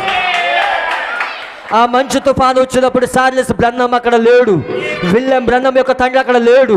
ఆ మంచు తుఫాను వస్తున్నప్పుడు సాతానుడు ఆ విలియం బ్రన్హామ్ని చంపాలనుకున్నాడు, మూడవ నిగం ప్రవక్తని చంపాలనుకున్నాడు. అయితే దేవుడే అక్కడ కాపాడాడు అక్కడ. అందుకే చెప్పాను గతించిన వారము, వర్తమానం ఎప్పుడూ కూడా వర్తమానం యొక్క జీవితంలో వస్తుంది. అందుకే ప్రవక్త జీవితంలో జరిగిన ప్రతి సంఘటన మనకు తెలియాలి. ఇప్పుడు ప్రవక్త జీవితంలో ప్రతి సంఘటన వర్తమానమై ఉన్నది. వర్తమానం ఎప్పుడు కూడా వర్తమానికులో వస్తూ ఉంటుంది. ప్రవక్త జీవితంలో జరిగిన ప్రతి సంఘటన వర్తమానమై ఉన్నది. ఇప్పుడు మూడవ నిగమ ప్రవక్త దేవుడు కాచి కాపాడాడు ఆయన్ని. రోమా ప్రభుత్వం సంపాదన చూస్తుంది అక్కడ, కానీ దేవుడే కాచి కాపాడాడు అక్కడ. మోసేని కాపాడాడు, ప్రభువైన యేసుక్రీస్తుని కాపాడాడు, మన కాలపు ప్రవక్త విలియం బ్రన్హామ్ని కాపాడాడు. దేవుని నామానికి స్తుతి కలిగిన గాక. ఇక్కడ 12వ అధ్యాయంలో కూడా మరి ఇక్కడ ఒక మగ శిశువు ఉన్నది. హల్లెలూయా. దేవుడు ప్రవక్త ఈ లేఖనాన్ని ఎత్తుకుని మొదటి రాకడ చూపిస్తూ ఉన్నాడు. అదే సమయంలో మన కాలాన్ని చూపిస్తూ ఉన్నాడు. మొదటి రాకడలో మరియా స్త్రీ అయి ఉన్నది. హల్లెలూయా. మరియా అక్కడ గర్భవతి అయి ఉన్నది. కానీ రెండవ రాకడలో మరియా మనమై ఉన్నామా మరియా. ఇప్పుడు మరియా గర్భవతి అయి ఉన్నది. మొదటి రాకడలో మరియా గర్భవతి అవుతే రెండవ రాకడలో మరియా గర్భవతి అయి ఉన్నది. మరి ఇప్పుడు కూడా ఒక శిశువుకు జన్మనివ్వబోతా ఉన్నది మరియా. మొదటి రాకడలో మరియా యేసుకి జన్మనిస్తే మరి రెండవ రాకడలో మరియా యేసుకి జన్మనివ్వబోతా ఉన్నది. ఆ కననైన శిశువు ఎవరో కాదు, ప్రభువైన యేసుక్రీస్తు. ఇప్పుడు ఆ శిశువును కననై ఉన్న సమయంలో ఘట సర్పము, 7 తలలు 10 కొమ్ములు కలిగిన ఘట సర్పము ఈ శిశువును కూడా చంపాలని ఎదురు చూస్తున్న సమయంలో, హల్లెలూయా, ఆ స్త్రీకి పక్షిరాజు రెక్కలు పట్టి 2 రెక్కలు ఇవ్వబడ్డాయి. హల్లెలూయా. దేవుని నామమునకు మహిమ కలుగును గాక. దేవుని నామమునకు స్తుతి కలుగును గాక. చూడండి, దేవుని యొక్క వాక్యంలో దానియేలు 4వ జంతువుని వివరించలేకపోయాడు, కానీ 4వ జంతువు ఏ విధంగా ఉందో దానియేలు చెప్పాడు. ఆ జంతువుకి 7 తలలు 10 కొమ్ములు ఉన్నాయి. ప్రకటన 13వ అధ్యాయంలో మనం గమనించినట్లయితే దేవుని యొక్క వాక్యంలో, మరియు 10 కొమ్ములను 7 తలలు గల ఒక క్రూర మృగము సముద్రములో నుండి పైకి వచ్చేట చూచితిని. దాని కొమ్ముల మీద 10 కిరీటములను, దాని తలల మీద దేవదూషణకరమైన పేర్లను ఉండను. నేను చూచిన మృగము చిరుతపులిని పోలి ఉండను. దాని పాదములు ఎలుగుబంటి పాదములు వంటివి, దాని నోరు సింహపు నోరు వంటిది. దానికి ఆ ఘట సర్పము తన బలమును, తన సింహాసనం గొప్ప అధికారము ఇచ్చాను. ఇక్కడ దేవుని యొక్క వాక్యంలో చూసినట్లయితే, మరియు 10 కొమ్ములను 7 తలలు గల ఒక క్రూర మృగము సముద్రంలోని పైకి వస్తూ ఉన్నది. ఇక్కడ 10 కొమ్ములు ఉన్నాయి, 7 తలలు ఉన్నాయి. ఇది సముద్రంలోంచి పైకి వస్తూ ఉన్నది. ఇదే రోమ్ అయి ఉన్నది. ఇక్కడ ప్రకటన 13లో 2 క్రూర మృగాలు ఉన్నాయి. మొదటి క్రూర మృగము రోమ్ అయి ఉన్నది, రెండవ క్రూర మృగము అమెరికా అయి ఉన్నది. మొదటి క్రూర మృగము సముద్రంలోని వస్తూ ఉన్నది, రెండవ క్రూర మృగము భూమిలోని వస్తూ ఉన్నది. అయితే జాగ్రత్తగా గమనించినట్లయితే చూడండి, ఇక్కడ 2వ వచనం, 13వ అధ్యాయం 2వ వచనం, నేను చూచిన మృగము చిరుతపులిని పోలి ఉండను. దాని పాదములు ఎలుగుబంటి పాదములు వంటివి, దాని నోరు సింహపు నోరు వంటిది. దానికి ఆ ఘట సర్పము తన బలమును, తన సింహాసనం గొప్ప అధికారం ఇచ్చెను. దాని తలలో ఒక దానికి చావు దెబ్బ తగిలినట్టుండెను. అయితే ఆ చావు దెబ్బ మానిపోయింది కనుక భూజనులందరూ మృగము వెంట వెళ్ళుచు ఆశ్చర్యపడుచుండిరి. ఆ మృగమునకు అధికారం ఇచ్చినందున వారు ఘట సర్పమునకు ఆరాధన చేసిరి. చూడండి, ఇక్కడ ఈ ఘట సర్పము దానియేలు దేన్నైతే చూడలేకపోయాడో ఇక్కడ ప్రకటన గ్రంథంలో వివరించబడుతూ ఉన్నది. అదే ఘట సర్పమై ఉన్నది. అదే 7 తలలు 10 కొమ్ములు కలిగిన జంతువు క్రూరముఖమై ఉన్నది. అయితే ప్రకటన 17వ అధ్యాయంలో మనం చూసినట్లయితే, ప్రకటన 17వ అధ్యాయంలో, ప్రకటన 17వ అధ్యాయము మొదటి వచనం, ఆ 7 పాత్రలను పట్టుకొని ఉన్న 7 దూతల్లో ఒకడు వచ్చి, ఇక్కడ దేవదూతలు కాదు, దూతలు, 7 పాత్రలను పట్టుకొని ఉన్న 7 దూతల్లో ఒకడు వచ్చి, ఆ దూత ఎవరు కాదు, మన కాలపు ప్రవక్త, నాతో మాట్లాడుచులాగు చెప్పును, నీవిక్కడికి రమ్ము, విస్తార జలముల మీద కూర్చున్న మహావేశ్యకు చేయబడి తీర్పు నీకు కనబచ్చుదును. భూరాజులు ఆమెతో వ్యభిచరించిరి, భూనివాసులు ఆమె వ్యభిచార మద్యంలో మత్తులైరి. అప్పుడు అతడు ఆత్మవశుడైన నన్ను అరణ్యమునకు కొనిపోగా, దేవదూషణ నామములతో నిండుకొని 7 తలలు 10 కొమ్ములు గల ఎర్రని మృగం మీద కూర్చుండిన ఒక స్త్రీని చూచి తిని. ఇక్కడనున్న 7 తలలు 10 కొమ్ములు గల ఎర్రని మృగము మీద, 12వ అధ్యాయంలో 7 తలలు 10 కొమ్ములు, ఘట సర్పం అక్కడ. హల్లెలూయ. ప్రకటన 13వ అధ్యాయంలో 7 తలలు 10 కొమ్ములు, సముద్రంలోంచి వస్తున్న జంతువు అక్కడ, సముద్రంలోంచి వస్తున్న క్రూరముఖం అక్కడ. మరి 17వ అధ్యాయంలో 7 తలలు 10 కొమ్ములు గల ఎర్రని మృగం మీద కూర్చున్న ఒక స్త్రీని చూచి తిని. ఆ స్త్రీ ఎవరో కాదు, సంగమునకు సాదృశ్యం, అదే మహావేశ్య. హల్లెలూయ. అదే మహావేశ్య. చూడండి, మొట్టమొదటిగా సంస్థాగతమైన సంఘం ఏదైనా ఉన్నదంటే అది రోమన్ క్యాథలిక్ సంఘం అయి ఉన్నది. దేవుడు నామమున మహిమ కలుగాక. మొట్టమొదటిగా సంస్థాగతమైన సంఘము రోమన్ క్యాథలిక్ సంఘం అయి ఉన్నది. మరి మొట్టమొదటిగా దేవుడు ఒక సంఘాన్ని స్థాపించాడు, తన స్వరక్తం ఇచ్చి స్థాపించాడు ఆయన. కానీ మొట్టమొదటిగా సంస్థ అయిన సంఘము అది రోమన్ క్యాథలిక్ సంఘము, అది మహావేశ్య అని రాయబడి ఉన్నది. అదే 3వ బబులోను అయి ఉన్నది. దేవుడు నామమున మహిమ కలుగుగాక. ఆ వేశ్యకు పిల్లలు కూడా ఉన్నారు, ఆ మహావేశ్యకు పిల్లలు కూడా ఉన్నారు. ఆ పిల్లలు ఎవరో కాదు కానీ సంఘ శాఖలు అయి ఉన్నాయి, ప్రొటెస్టెంట్ సంఘాలు అయి ఉన్నాయి. అది వేశ్యలకు తల్లి అయి ఉన్నది. అది ఆ వేశ్యలకు తల్లి అయి ఉన్నది. తల్లి అయితే ఖచ్చితంగా పిల్లలు ఉండాలి. ఆ పిల్లలు ఎవరో కాదు కానీ ప్రొటెస్టెంట్ సంఘాలు. ఈ ప్రొటెస్టెంట్ సంఘాలన్నీ కూడా ఆ వేశ్యకు పిల్లలు అయి ఉన్నాయి, మహావేశ్యకు పిల్లలు అయి ఉన్నాయి. ఇవి దేవుడు నామమున మహిమ కలుగుగాక. మొట్టమొదటిగా సంఘము, రోమన్ క్యాథలిక్ సంఘము ఏ విధంగా స్థాపించబడిందో దేవుడి ప్రవక్త 7 సంఘకాలలో చెప్తా ఉన్నాడు. హల్లెలూయా. దేవుడి యొక్క వాక్యం చాలా జాగ్రత్తగా ఉందండి. దేవుడు స్పష్టంగా మీకు అర్థమయ్యేటట్లు బోధిస్తాడు. ప్రతి వాక్యాన్ని పట్టుకోండి.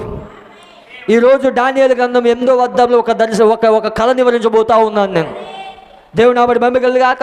పూర్తి పిక్చర్ అనేది మీకు రాబోతా ఉన్నది. ఇప్పుడు చాలా జాగ్రత్తగా వినండి దేవుడి యొక్క వాక్యాన్ని. మీ మనసులన్నీ వాక్యం పైన పెట్టండి. ఇటువైపు తిప్పకండి. మనసులో ఉన్న ఆలోచనలను పూర్తిగా ఏకాగ్రత అంతా వాక్యం పైన పెట్టండి. దేవుడు మీకు పరిశుద్ధాత్మ ద్వారా ప్రతిదాన్ని స్పష్టంగా చూపిస్తాడు. రెడీగా ఉన్నారా? హల్లెలూయా. దేవుడు నామమున మహిమ కలుగుగాక. దేవుడికి స్తుతి కలుగును గాక.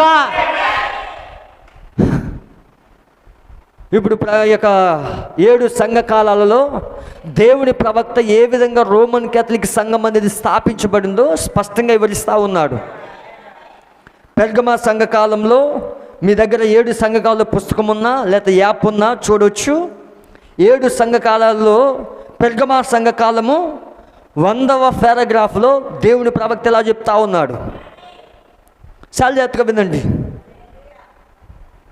చూడండి, ఇక్కడ దేవుని యొక్క వాక్యంలో మనం చూసినట్లయితే, ప్రవక్త వర్తమానం మనం గమనించినట్లయితే, ఈ పెర్గమా కాలంలో ప్రభువు ద్వేషించి 2 సిద్ధాంతములు గురించి తప్పు మోపుచున్నాడు.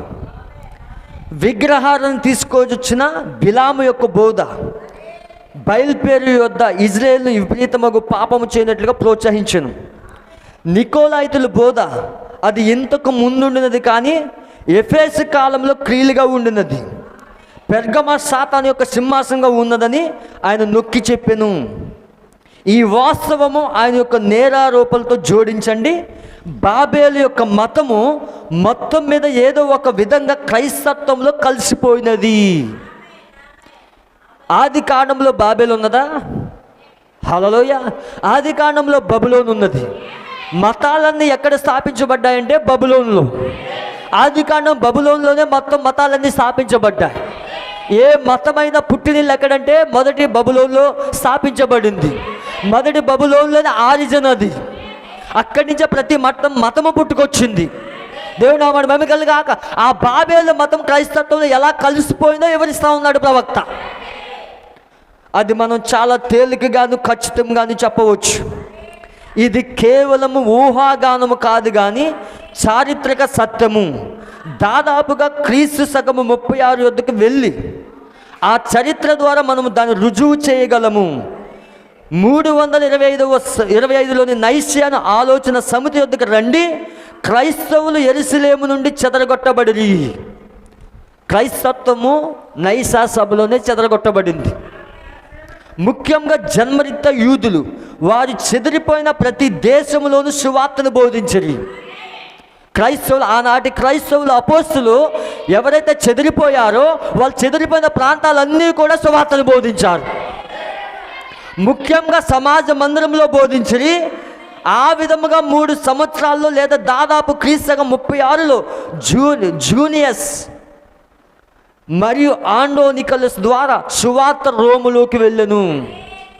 ఇప్పుడు రోములోకి సువార్త ఎలా వెళ్ళిందని ప్రవక్త చెప్తున్నాడంటే క్రీస్తు 36లో జూనియస్ మరియు ఆండోనికలస్ల ద్వారా సువార్త రోములోకి వెళ్ళింది. రోమా 16:7 ప్రకారం వారు అపోస్తులు. ఈ జూనియస్ ఆండోనికలస్లు ఎవరంటే అపోస్తులు. చాలా సంవత్సరాల పాటు అక్కడ సేవ వర్ధిల్లను. అయితే యూదులు నిరంతరము తమలో తాము వివాదపడుట వలన క్లాడియస్ చక్రవర్తి వారిని రోము నుండి బహిష్కరించెను.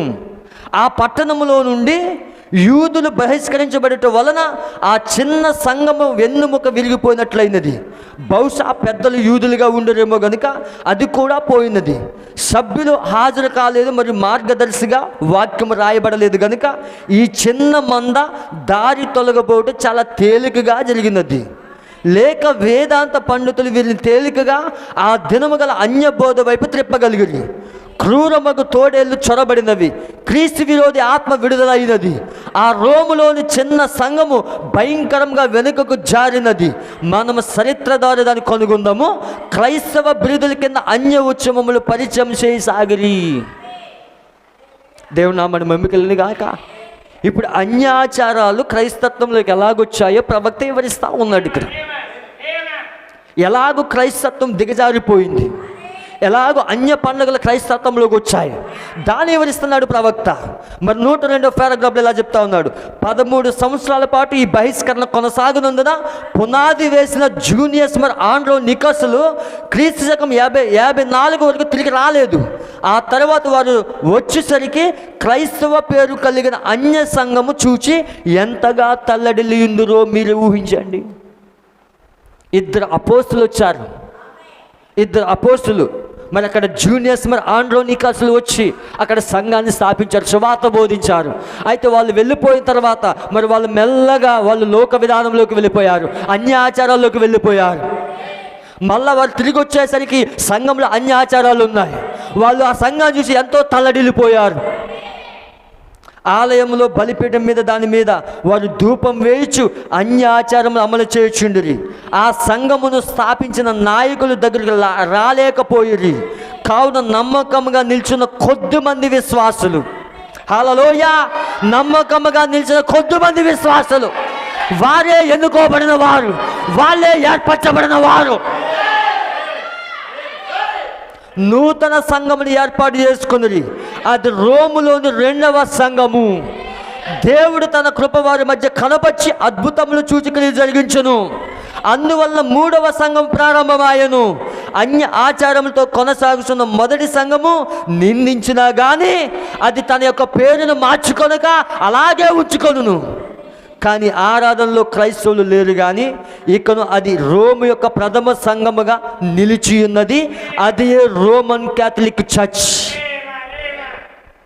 రోమన్ క్యాథలిక్ చర్చ్ ఏ విధంగా స్థాపించబడిందో ప్రవక్త వివరిస్తూ ఉన్నాడు.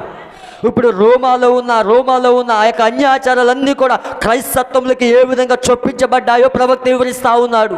మొట్టమొదటిగా సంస్థాగతైన సంఘం ఏదైనా ఉన్నదంటే అది రోమన్ క్యాథలిక్ చర్చ్ అయి ఉన్నది, అది రోమన్ క్యాథలిక్ సంఘం అయి ఉన్నది. తప్పుడు సిద్ధాంతాలన్నీ, తప్పుడు ఆచారాలన్నీ ఆ యొక్క సంఘంలో ఉన్నాయి. దేవునామడి మహిమ కలిగిన గాక, దేవునామడికి స్థుతి కలిగిన గాక. చూడండి, 7 సంఘ కాలాల్లో దేవుడు ప్రవక్త ఏ విధంగా సంఘము చీకటి యుగంలోకి వెళ్ళిపోయిందో వివరిస్తూ ఉన్నాడు ఆయన. హల్లెలూయా, దేవునామడి మహిమ కలిగిన గాక. అయితే దేవుడు ప్రతి సంఘ కాలంలో కూడా తన యొక్క వధువుని కలిగి ఉన్నాడు, తన యొక్క విశ్వాసాలు కలిగి ఉన్నాడు. ఆయన ప్రతి సంఘ కాలంలో కూడా దేవుడు ఎన్నుకోబడిన వారిని ఉంచాడు అక్కడ. దేవునికి స్థుతి కలిగిన గాక. రోమన్ క్యాథలిక్ యొక్క సంఘము ఏ విధంగా స్థాపించబడిందో ప్రవక్త వివరిస్తూ ఉన్నాడు. అదే మహావేశ్య ఉన్నది. అది దానికి పిల్లలు ఉన్నారంటే వాళ్ళే మరి ప్రొటెస్టెంట్ సంఘాలు. హల్లెలూయా, దేవునామడి మహిమ కలిగిన గాక. చూడండి, దేవుడు మరి క్రూరముఖము. చూడండి, ఇక్కడ సంఘ కాలాల్లో ఏం జరిగిందంటే పోపని నాయకుని ఎన్నుకున్నారు వాళ్ళు. సంఘం పైన అధికారిగా పోపుని ఎన్నుకున్నారు వాళ్ళు. అందుకే సంఘ చరిత్ర మనం చదివినట్లయితే, 7 సంఘకాలాలు చదివినట్లయితే ఆ కాలంలో రాజులకు పోపులకు యుద్ధాలు జరిగాయి. పోపు ఎవరిని నియమిస్తే వాళ్ళే రాజు అక్కడ. పోపు ఎవరు నియమిస్తే వాళ్ళే రాజు అక్కడ. అందుకే పోపుకి రాజులకు యుద్ధాలు జరిగాయి అక్కడ. దేవునామడి మహిమ కలిగిన గాక, దేవుడి స్థుతి కలిగిన గాక. పోపే ఇప్పుడు సంఘం పైన నాయకుడిగా ఉండి సంఘాన్ని నడిపిస్తూ ఉన్నాడు. కానీ దానికి చావు దెబ్బ తగిలింది. ఆ క్రూరముఖమునకు చావు దెబ్బ తగిలింది. చావు దెబ్బ తగిలినప్పుడు దేవుడు 5వ నక్షత్రమైన మార్టిన్ లూథర్ లేపుకున్నాడు. దేవుడు మార్టిన్ లూథర్ లేపుకున్నప్పుడు దానికి చావు దెబ్బ తగిలింది అక్కడ. హల్లెలూయా, దేవునామడి మహిమ కలిగిన గాక, దేవుడికి స్థుతి కలిగిన గాక. ఇప్పుడు మార్టిన్ లూథర్ ద్వారా దేవుడి యొక్క వర్తమానం తీసుకొచ్చాడు. అదే నీతీకరణ వర్తమానము. తర్వాత జాన్ వెస్లీ ద్వారా శుద్ధీకరణ వర్తమానం తీసుకొచ్చాడు. మరి పెంతెకొస్తు ద్వారా మరి వరముల యొక్క పునరుద్ధానం తీసుకొచ్చాడు. మరి ఈ కాలంలో దేవుడు ఒక ప్రవక్తను పంపించి ఆ పడిపోయిన వాక్యాన్ని, మొదటి సంఘకాలంలో పడిపోయిన వాక్యాన్ని మరలా తిరిగి తీసుకురావడానికి, మరలా పునరుద్ధరించడానికి దేవుడి కాలానికి ఒక ప్రవక్తను పంపించాడు. దేవునామడి మహిమ కలిగిన గాక. హల్లెలూయా. సంఘంలోకి ఏమొచ్చిందంటే రాజకీయం వచ్చింది. సంఘంలోకి రాజకీయం వచ్చింది. హల్లెలూయా. దేవుడి యొక్క వాక్యం గమనించినట్లయితే పోపే అక్కడ నాయకుడిగా ఉన్నాడు అక్కడ. ఇప్పుడు సంఘములో రాజకీయం వచ్చింది, మతము రాజకీయం ఏకమైంది. హల్లెలూయా. మతము రాజకీయం ఏకమైంది. మతము రాజకీయం ఏకమయ్యి సంఘాన్ని పరిపాలిస్తూ ఉన్నది. అదే బబులోను ఆత్మ. హల్లెలూయా. ఇప్పుడు సంఘాల్లో ఏ విధంగా బబులోను పరిపాలిస్తూ ఉన్నదో, మహాబబులోను, మర్మమై ఉన్న బబులోను సంఘంలో ఏ విధంగా ఆధిపత్యం చేస్తూ ఉన్నదో, ప్రపంచాన్ని ఏ విధంగా నడిపిస్తూ ఉన్నదో, కుటుంబాలు ఏ విధంగా నడిపిస్తూ ఉందో మనం చూసాం. ఇప్పుడు మనం గతించిన వర్తమానంలో చూసాం. అయితే మీరు గమనించినట్లయితే ఇక్కడ దానియేలు యొక్క 2వ దర్శనము, 2వ అధ్యాయంలో ఉన్న ప్రతిమ, ఆ నెబుకద్నెజరు చూసిన ప్రతిమను దేవుడు ఆయా అధ్యాయాల్లో వివరిస్తూ ఉన్నాడు. దాన్ని స్పష్టంగా చెప్తా ఉన్నాడు. చూడండి, ఇక్కడ చాలా స్పష్టంగా మనం చూద్దాం దాన్ని. ఇప్పుడు మనం ఎక్కడున్నామంటే పాదముల కాలంలో ఉన్నాం. పాదముల కాలంలో ఉన్నాం మనం. ఇదే అన్యజనుల యొక్క చివరి కాలం. దానియేలు కాలంలోనే అన్యజనుల యొక్క రాజ్యములు ప్రారంభించబడింది. ఇప్పుడు మన కాలంలో అన్యజనుల యొక్క రాజ్యములు ముగించబడుతూ ఉన్నాయి. అన్యజనుల కాలంలో దానియేలు ఉన్నట్లయితే అన్యజనుల కాలం యొక్క అంతంలో మరొక దానియేలు, మన కాలపు ప్రవక్త మన దానియేలు అయి ఉన్నాడు. చూడండి, ఇక్కడ దానియేలు, మన దానియేలు ఈ యొక్క పాదముల కాలంలో ఏం జరుగుతుందో స్పష్టంగా వివరించాడు. హల్లెలూయా. మనం జాగ్రత్తగా గమనించినట్లయితే ఇప్పుడు దానియేలు గ్రంథము 2వ అధ్యాయంలోకి వెళ్దాం. స్పష్టంగా మనం దీన్ని చూద్దాం. దీన్ని స్పష్టంగా చూద్దాం. దేవుడు మన మనోనేతలు తెలుసును గాక.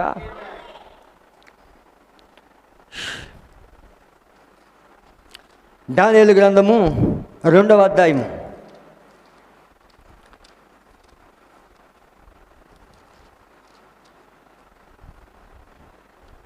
అందరు పరిశుద్ధ గ్రంథం తీసినట్లయితే చూడండి, ఇక్కడ దానియేలు ఈ కళని వివరిస్తూ ఉన్నాడు.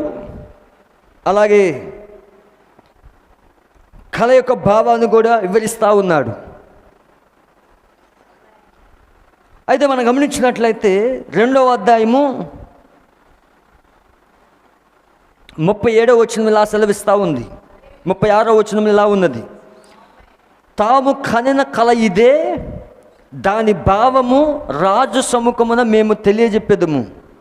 రాజా, పరలోకమునున్న దేవుడు రాజ్యమును, అధికారమును, బలమును, ఘనతయు తమనికి అనుగ్రహించి ఉన్నాడు. తమ రాజులకు రాజై ఉన్నారు. ఆయన మనుషులు నివసించు ప్రతి స్థలమందును మనుషులనేమి, భూజంతువులనేమి, ఆకాశ పక్షులనేమి అన్నిటినీ ఆయన తమరి చేతికి అప్పగించి ఉన్నాడు. వారందరి మీద తమరికి ప్రభుత్వం అనుగ్రహించి ఉన్నాడు. తామే ఆ బంగారపు శిరస్సు. చాలా జాగ్రత్తగా వినండి. ఇప్పుడు దానియేలు ఈ కళను వివరిస్తున్నప్పుడు మొదటి రాజ్యము ఎవరిది అనేది స్పష్టంగా చెప్పాడు. హల్లెలూయా. మొదటి రాజ్యము ఎవరిది అనేది స్పష్టంగా చెప్పాడు. ఏమని చెప్పాడంటే, రాజా, పరలోకమునున్న దేవుడు రాజ్యమును, అధికారమును, బలమును, ఘనతయు తమకు అనుగ్రహించి ఉన్నాడు. తమ రాజులకు రాజై ఉన్నారు. ఆయన మనుషులు నివసించు ప్రతి స్థలమందును మనుషులనేమి, భూజంతువులనేమి, ఆకాశ పక్షులనేమి అన్నిటినీ ఆయన తమ చేతికి అప్పగించి ఉన్నాడు. వారందరి మీద తమకి ప్రభుత్వం అనుగ్రహించి ఉన్నాడు. తామే ఆ బంగారపు శిరస్సు. మొదటి రాజ్యము, ఆ బంగారపు శిరస్సు ఎవరో కాదు, మీరై ఉన్నారు. నెబుకద్నెజరు దానియేలు చెప్పాడా లేదా? ఇప్పుడు మొదటి రాజ్యము బబులోను చక్రవర్తి నెబుకద్నెజరు రాజ్యం. అది స్పష్టమైపోయింది. ఆ యొక్క కళలో మొదటి రాజ్యము స్పష్టమైపోయింది. ఏ రాజ్యము ఏళ్తుందో స్పష్టమైంది. అయితే 2వ రాజ్యం కోసం ఏం చెప్తున్నాడో చూడండి. ఇక్కడ చూడండి, 39వ వచనం: తాము చనిపోయిన తర్వాత తమరి రాజ్యము కంటే తక్కువైన రాజ్యం ఒకటి లేచును. అటు తర్వాత లోకమందు ఏలినట్టు 3వ రాజ్యం ఒకటి లేచును. అది ఇత్తడి వంటి దగును. పిమ్మట 4వ రాజ్యం ఒకటి లేచును. అది ఇనుము వలె బలముగా ఉండును. ఇనుము సమస్తమైన వాటిని దంచి విరగొట్టినది కదా. ఇనుము పగలగొట్టినట్లు అది రాజ్యములన్నిటిని పగలగొట్టి పొడి చేయును. పాదములు, వేళ్లను కొంత మట్టునకు కుమ్మరి మట్టిదిగాను, కొంత మట్టునకు ఇనుపదిగాను ఉన్నట్లు తమరికి కనబడను. గనుక రాజ్యములో భేదములు ఉండను. అయితే ఇనుము బురదతో కలిసినట్టు ఉన్నట్లు కనబడను. గనుక ఆ రాజ్యములు అలాగునుండును. ఆ రాజ్యము ఇనుము వంటి బలము గలదై ఉండెను. పాదములు, వేళ్ళు కొంత మట్టునకు వినిపవుగాను, కొంత మట్టుకు మట్టివిగాను ఉన్నట్ల రాజ్యం ఒక విషయంలో బలముగాను, ఒక విషయంలో నీరసముగాను ఉండెను. ఇనుమును బురదయు మిళితమై ఉండుట తమరికి కనబడను. అటువలే మనుషుల జాతులు మిళితమై ఇనుమును మట్టితో అతికినట్లు వారు ఒకరితో ఒకరు పొసగకయుందురు. చాలా జాగ్రత్తగా వినండి. మొదటి రాజ్యము బబులోను చక్రవర్తి నెబుకద్నెజరు మీరే అని చెప్పేశాడు. కానీ మీకంటే తక్కువైన రాజ్యం ఒకటి వస్తుందని చెప్పాడు. ఆ రాజ్యం ఎవరు పరిపాలిస్తాడో చెప్పబడలేదు. అందరు ఇక్కడే ఉన్నారా? మరి 3వ రాజ్యము అది ఇత్తడి వలె ఉంటుంది. అది ఎవరు పరిపాలిస్తారో ఇక్కడ చెప్పబడలేదు. ఇక్కడ దానియేలు చెప్పట్లేదు. 4వ రాజ్యము అది ఇనుము వలె ఉంటుంది. అది ఎవరో చెప్పట్లేదు. కానీ పాదముల దగ్గర మరి ఇనుము మట్టి కలిసి ఉంటుంది, ఒకదానికొకటి పొసగదు. అది ఎవరో చెప్పట్లేదు. కానీ 2వ కళలో ఒక్క రాజ్యము కోసమే దానియేలు బోధిస్తూ ఉన్నాడు. దానియేలు స్పష్టంగా చెప్తా ఉన్నాడు. అందరు ఇక్కడే ఉన్నారా? మొదటి రాజ్యాన్ని వివరిస్తూ ఉన్నాడు అక్కడ. మిగతా 3 రాజ్యాల కోసం చెప్పట్లేదు దానియేలు. కానీ ఇంకొక విషయం చెప్తా ఉన్నాడు ఇక్కడ. దేవుని నామమున మహిమ కలుగును గాక. 44వ వచనంలో, ఆ రాజుల కాలములలో పరలోకమందున్న దేవుడు ఒక రాజ్యము స్థాపించును. ఏ రాజుల కాలంలో? ఆ 4 రాజ్యాలు ఏలుతున్న సమయంలో పాదముల వద్ద ఏం జరుగుతుందో దానియేలు చూస్తా ఉన్నాడు. ఇప్పుడు దానియేలు ఏం చూస్తున్నాడంటే ప్రకటన 10 చూస్తా ఉన్నాడు. ప్రకటన 10 చూస్తా ఉన్నాడు. ఇక్కడ ప్రకటన 10 ఉన్నది. దానియేలు 2వ అధ్యాయంలో ప్రకటన 10 ఉన్నది. ఆ కాలంలో రాజుల కాలంలో పరలోకమున్న దేవుడు ఒక రాజ్యము స్థాపించును, దాని అన్నిటికీ నాశనము కలగదు. ఆ రాజ్యము దాన్ని పొందిన వారికి గాక మరెవరికి చెందదు. అది ముందు చెప్పిన రాజ్యములన్నిటినీ పగలగొట్టి నిర్మూలన చేయును, గాని అది యుగముల వరకు నిలుచును.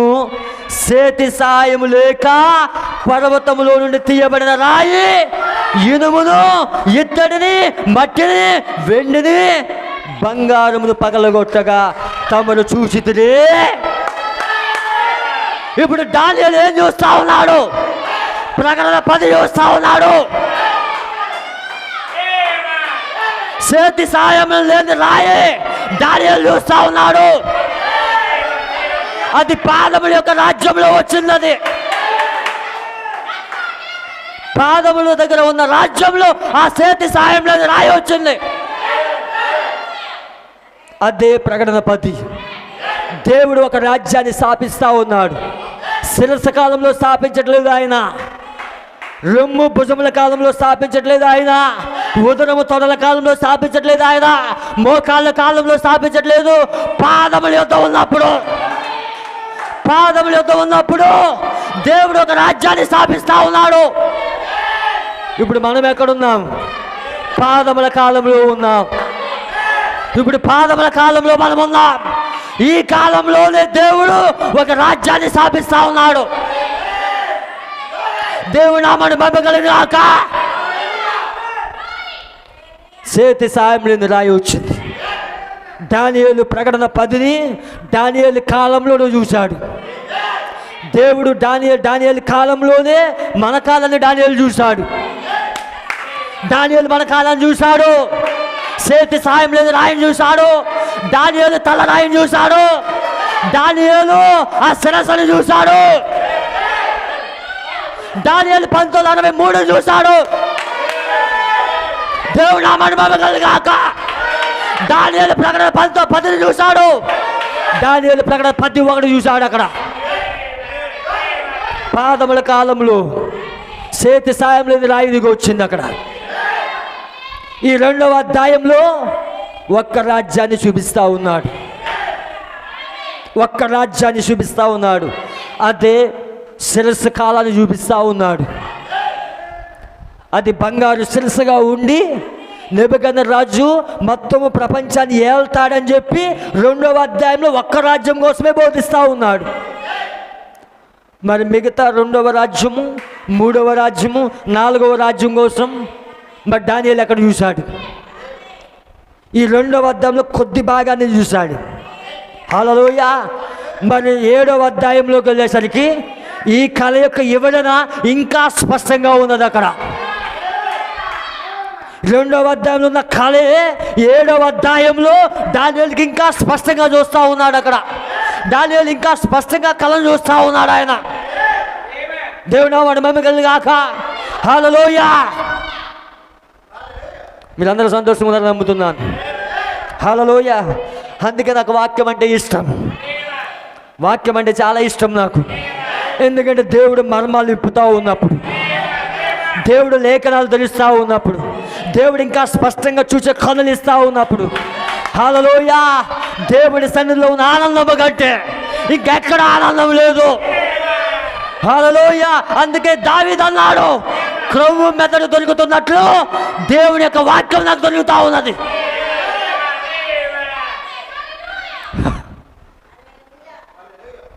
దేవుడు నామమును మహిమకలుగుగాక. ఇక్కడ ఒక్కరున్న ఇదే అభిషేకము, 100 మంది ఉన్న ఇదే అభిషేకము, 200 మంది ఉన్న ఇదే అభిషేకం. అభిషేకం ఎన్నడూ మారదు. అభిషేకం ఎన్నడూ మారదు. దేవుడు తన వాక్యాన్ని వితరిస్తూ ఉన్నప్పుడు, దేవుడు తన వాక్యాన్ని విప్పుతూ ఉన్నప్పుడు స్పష్టంగా చూపిస్తూ ఉన్నాడు. ఆయన 7వ అధ్యాయంలో ఆ దర్శనాన్ని ఇంకా వివరంగా చూపిస్తూ ఉన్నాడు. సిద్ధంగా ఉన్నారా? ఓ వధువా, నువ్వు వాక్యమందు ఆనందించాలి. మన సంతోషం, మన ఆనందం ఎక్కడున్నదంటే వాక్యంలో ఉన్నది. లోకంలో మనకు సంతోషం లేదు, లోకంలో ఆనందం లేదు, మనకి వాక్యంలో సంతోషం అన్నది. 7వ అధ్యాయంకి వెళ్దాం. దానియేలు గ్రంథం 7వ అధ్యాయం. దేవుని నామానికి మహిమ కలుగును గాక. చూడండి 7వ అధ్యాయంలో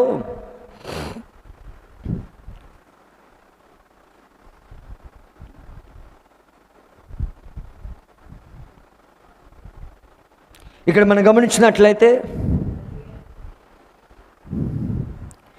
ఇక్కడ 4 జంతువుల కోసం వివరించబడింది. ఇది మనం ఇంతకుముందు చూసాం.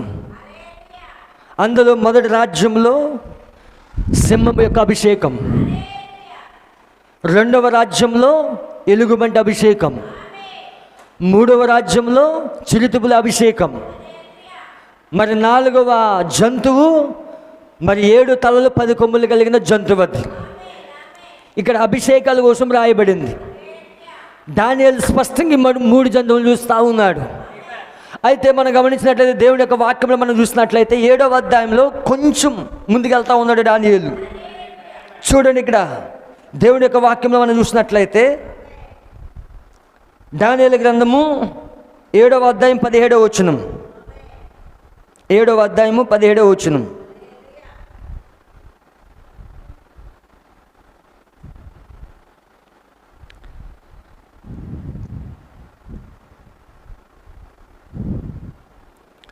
ఎట్లనగా ఈ మహాజంతువులు 4 అయ్యుండి లోకమందు ప్రభుత్వం చేయబోవు 4 రాజులను సూచించుచున్నది.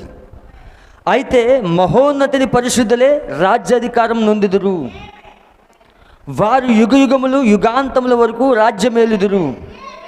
ఇనుపదంతములు ఇత్తడి గోళ్ళను గల 4వ జంతువు సంగతి ఏమైనదని నేను తెలుసుకొనగోరి తిని, అది ఎన్నటికి భిన్నమును మిగులు భయంకరమునై సమస్తమును పగలగొట్టుచు మృంగుచు మిగిలిన దానిని కాళ్ళ కింద అనగదొక్కుచుండెను. మరియు దాని తలపైనున్న 10 కొమ్ముల సంగతియు, వాటి మధ్య నుండి పెరిగి 3 కొమ్ములను కొట్టివేసి కన్నులకు గర్వముగా మాట్లాడు నోరుడు గల ఆ వేరొక కొమ్ము సంగతి, అనగా దాని కడమ కొమ్ముల కంటే బలము కలిగిన కొమ్ము సంగతి విచారించి తిని, ఈ కొమ్ము పరిశుద్ధులతో యుద్ధము చేయుచు వారిని గెలిచినదాయను. చాలా జాగ్రత్తగా వినండి. ఇక్కడ 4వ జంతువు కోసం దానియేలు చూస్తూ ఉన్నాడు. ఈ 4వ జంతువు దానియేలుకి ఇక్కడ వివరించబడలేదు, కానీ దేవుడు కొద్ది వివరణిస్తూ ఉన్నాడు. ఇక్కడ 7వ అధ్యాయంలో మరి 10 కొమ్ములు 7 తలలు అంత మాత్రమే వివరించాడు. అయితే ఇక్కడ కొంచెం వివరణిస్తూ ఉన్నాడు. చూడండి ఇక్కడ 20వ వచనంలో, మరియు దాని తలపైన ఉన్న 10 కొమ్ముల సంగతియు, వాటి మధ్య నుండి పెరిగి 3 కొమ్ములను కొట్టివేసి కన్నులను గర్వముగా మాట్లాడు నోరును గల వేరొక కొమ్ము సంగతియు, అనగా దాని కడమ కొమ్ముల కంటే బలము కలిగిన కొమ్ము సంగతి విచారించి తిని, ఈ కొమ్ము పరిశుద్ధులతో యుద్ధము చేయొచ్చు వారిని గెలిచినదాయను. ఈ కొమ్ము ఎవరితో యుద్ధం చేస్తుంది? పరిశుద్ధులతో యుద్ధం చేస్తూ ఉన్నది. హల్లెలూయా. ఈ కొమ్ము పరిశుద్ధులతో యుద్ధము చేస్తూ ఉన్నది. ఏంటి కొమ్ము? దానియేలు 7వ అధ్యాయంలో కొమ్ము కోసం మాట్లాడుతూ ఉన్నాడు. దేవుని నామమున మహిమ కలుగును గాక. మరి చూడండి 2వ అధ్యాయంలో ఆ కళ వివరించబడింది. ఆ కళ వివరించబడినప్పుడు 2వ అధ్యాయంలో మరి అక్కడ కళ కోసం వివరిస్తూ ఉన్నాడు. అయితే అక్కడ 4వ జంతువు కోసం 7వ అధ్యాయంలో 4వ జంతువు కోసం వివరించబడలేదు, కానీ దేవుడు కొంచెం ముందుకు తీసుకెళ్తా ఉన్నాడు దానియేలుని. అక్కడ కొమ్ము గురించి మాట్లాడుతూ ఉన్నాడు. ఎవరి కొమ్ము అయి ఉన్నాడు? వినడానికి సిద్ధంగా ఉన్నారు ఇప్పుడు? ఈ కొమ్ము సంగతి ఏంటో నీకు తెలియాలి. హల్లెలూయా. దేవుడు నామాన్ని మహిమ కలుగును గాక.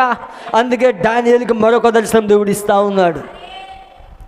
దానియేలు గ్రంథం 8వ అధ్యాయంలో దేవుడు ఒక దర్శనాన్ని ఇస్తూ ఉన్నాడు. చాలా జాగ్రత్తగా వినండి.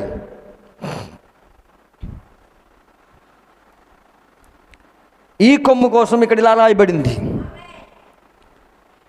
21వ వచనంలో, ఈ కొమ్ము పరిశుద్ధులతో యుద్ధము చేయుచు వారిని గెలిచినదాయను. ఇది ఈ కొమ్ము ఎవరితో యుద్ధం చేస్తుంది? పరిశుద్ధులతో. ఎవరి పరిశుద్ధులు? దానియేలు ప్రజలు. పరిశుద్ధులు ఎవరు? దానియేలు ప్రజలు. దేవుడు నామడి మమ్మికల్ని గాక.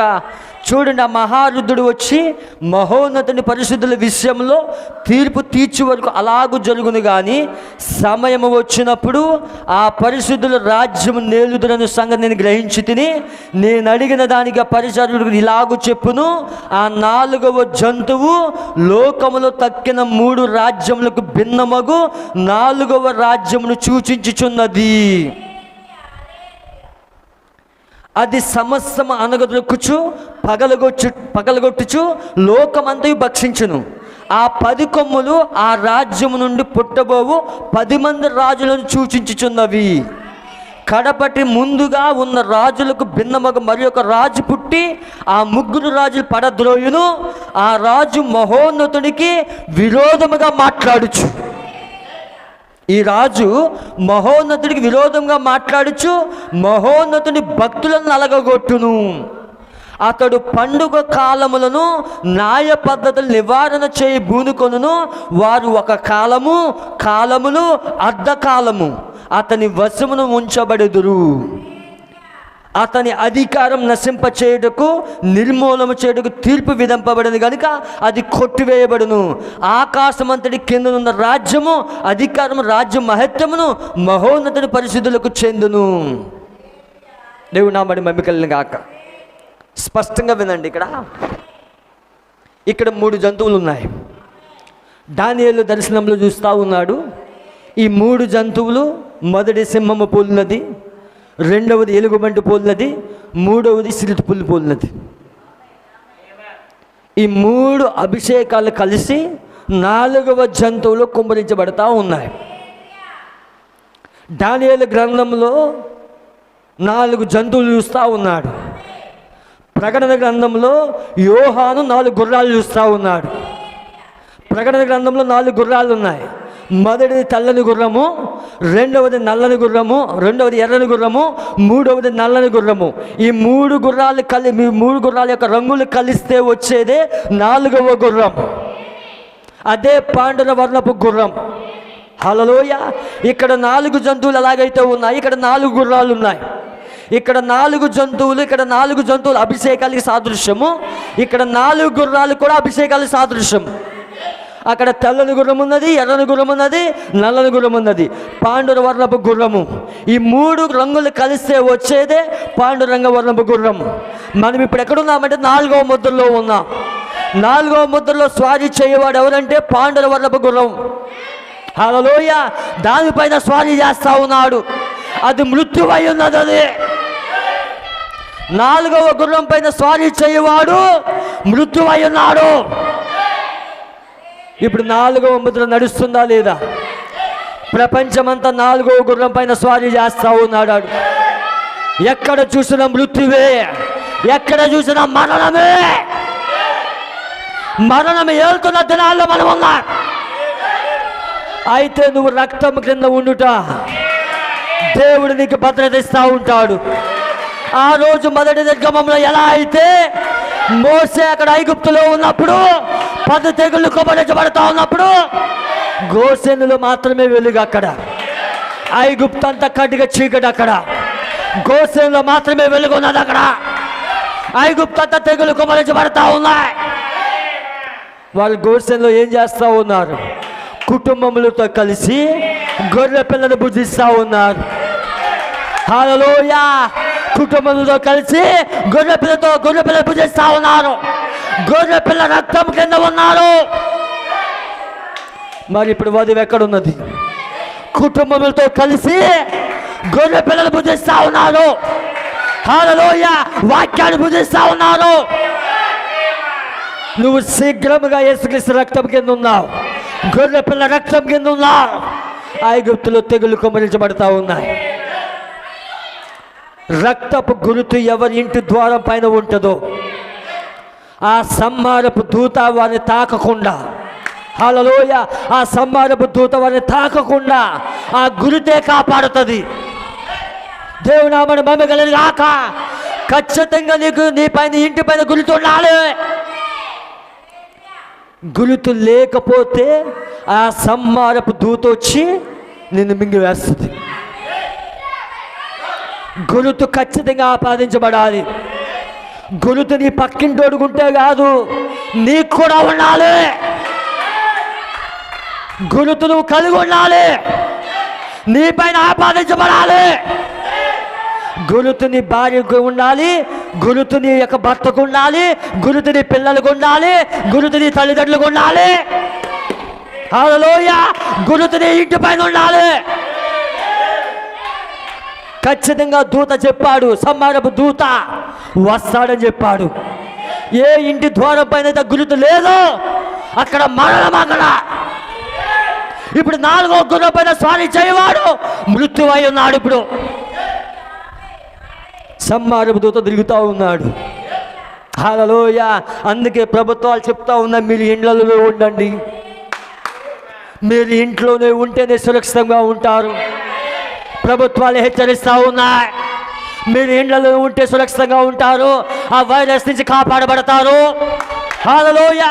వర్తమానం చెప్తా ఉన్నది, గురుత కింద ఉంటే కాపాడబడతావు, రక్తం కింద ఉంటే కాపాడబడతావు. వ్యాక్సిన్ వేసుకుంటే కాపాడబడతావు కాదు, గురుత కింద ఉంటే కాపాడబడతావు. ఖచ్చితంగా గురుత కింద ఉండాలి నువ్వు, రక్తం కింద ఉండాలి నువ్వు, గురుత ఆపాదించబడాలి. దేవుని నామమున మహిమ కలుగును గాక. 4వ గుర్రం పైన స్వారీ చేయవాడు మరణపు దూత మృత్యువై ఉన్నాడు. హల్లెలూయా. ఇక్కడ 4 జంతువులు చూస్తూ ఉన్నాడు. ఇక్కడ ఒక కొమ్మును చూస్తూ ఉన్నాడు. ఆ కొమ్ము పరిస్థితులతో యుద్ధం చేస్తూ ఉన్నది. దేవుని నామమున మహిమ కలుగును గాక. ఈ కొమ్ము పరిస్థితులతో యుద్ధం చేస్తూ ఉన్నది.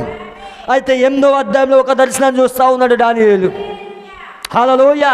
8వ అధ్యాయం గమనించినట్లయితే, రాజుకు బెల్షెజరు ప్రభుత్వం 3వ సంవత్సరమందు దానియేలును నాకు మొదట కలిగిన దర్శనము గాక మరి ఒక దర్శనము కలిగెను. రాజుకు బెల్షెజరు ప్రభుత్వం 3వ సంవత్సరం. ఇక్కడ 7వ అధ్యాయంలో మొదటి సంవత్సరం.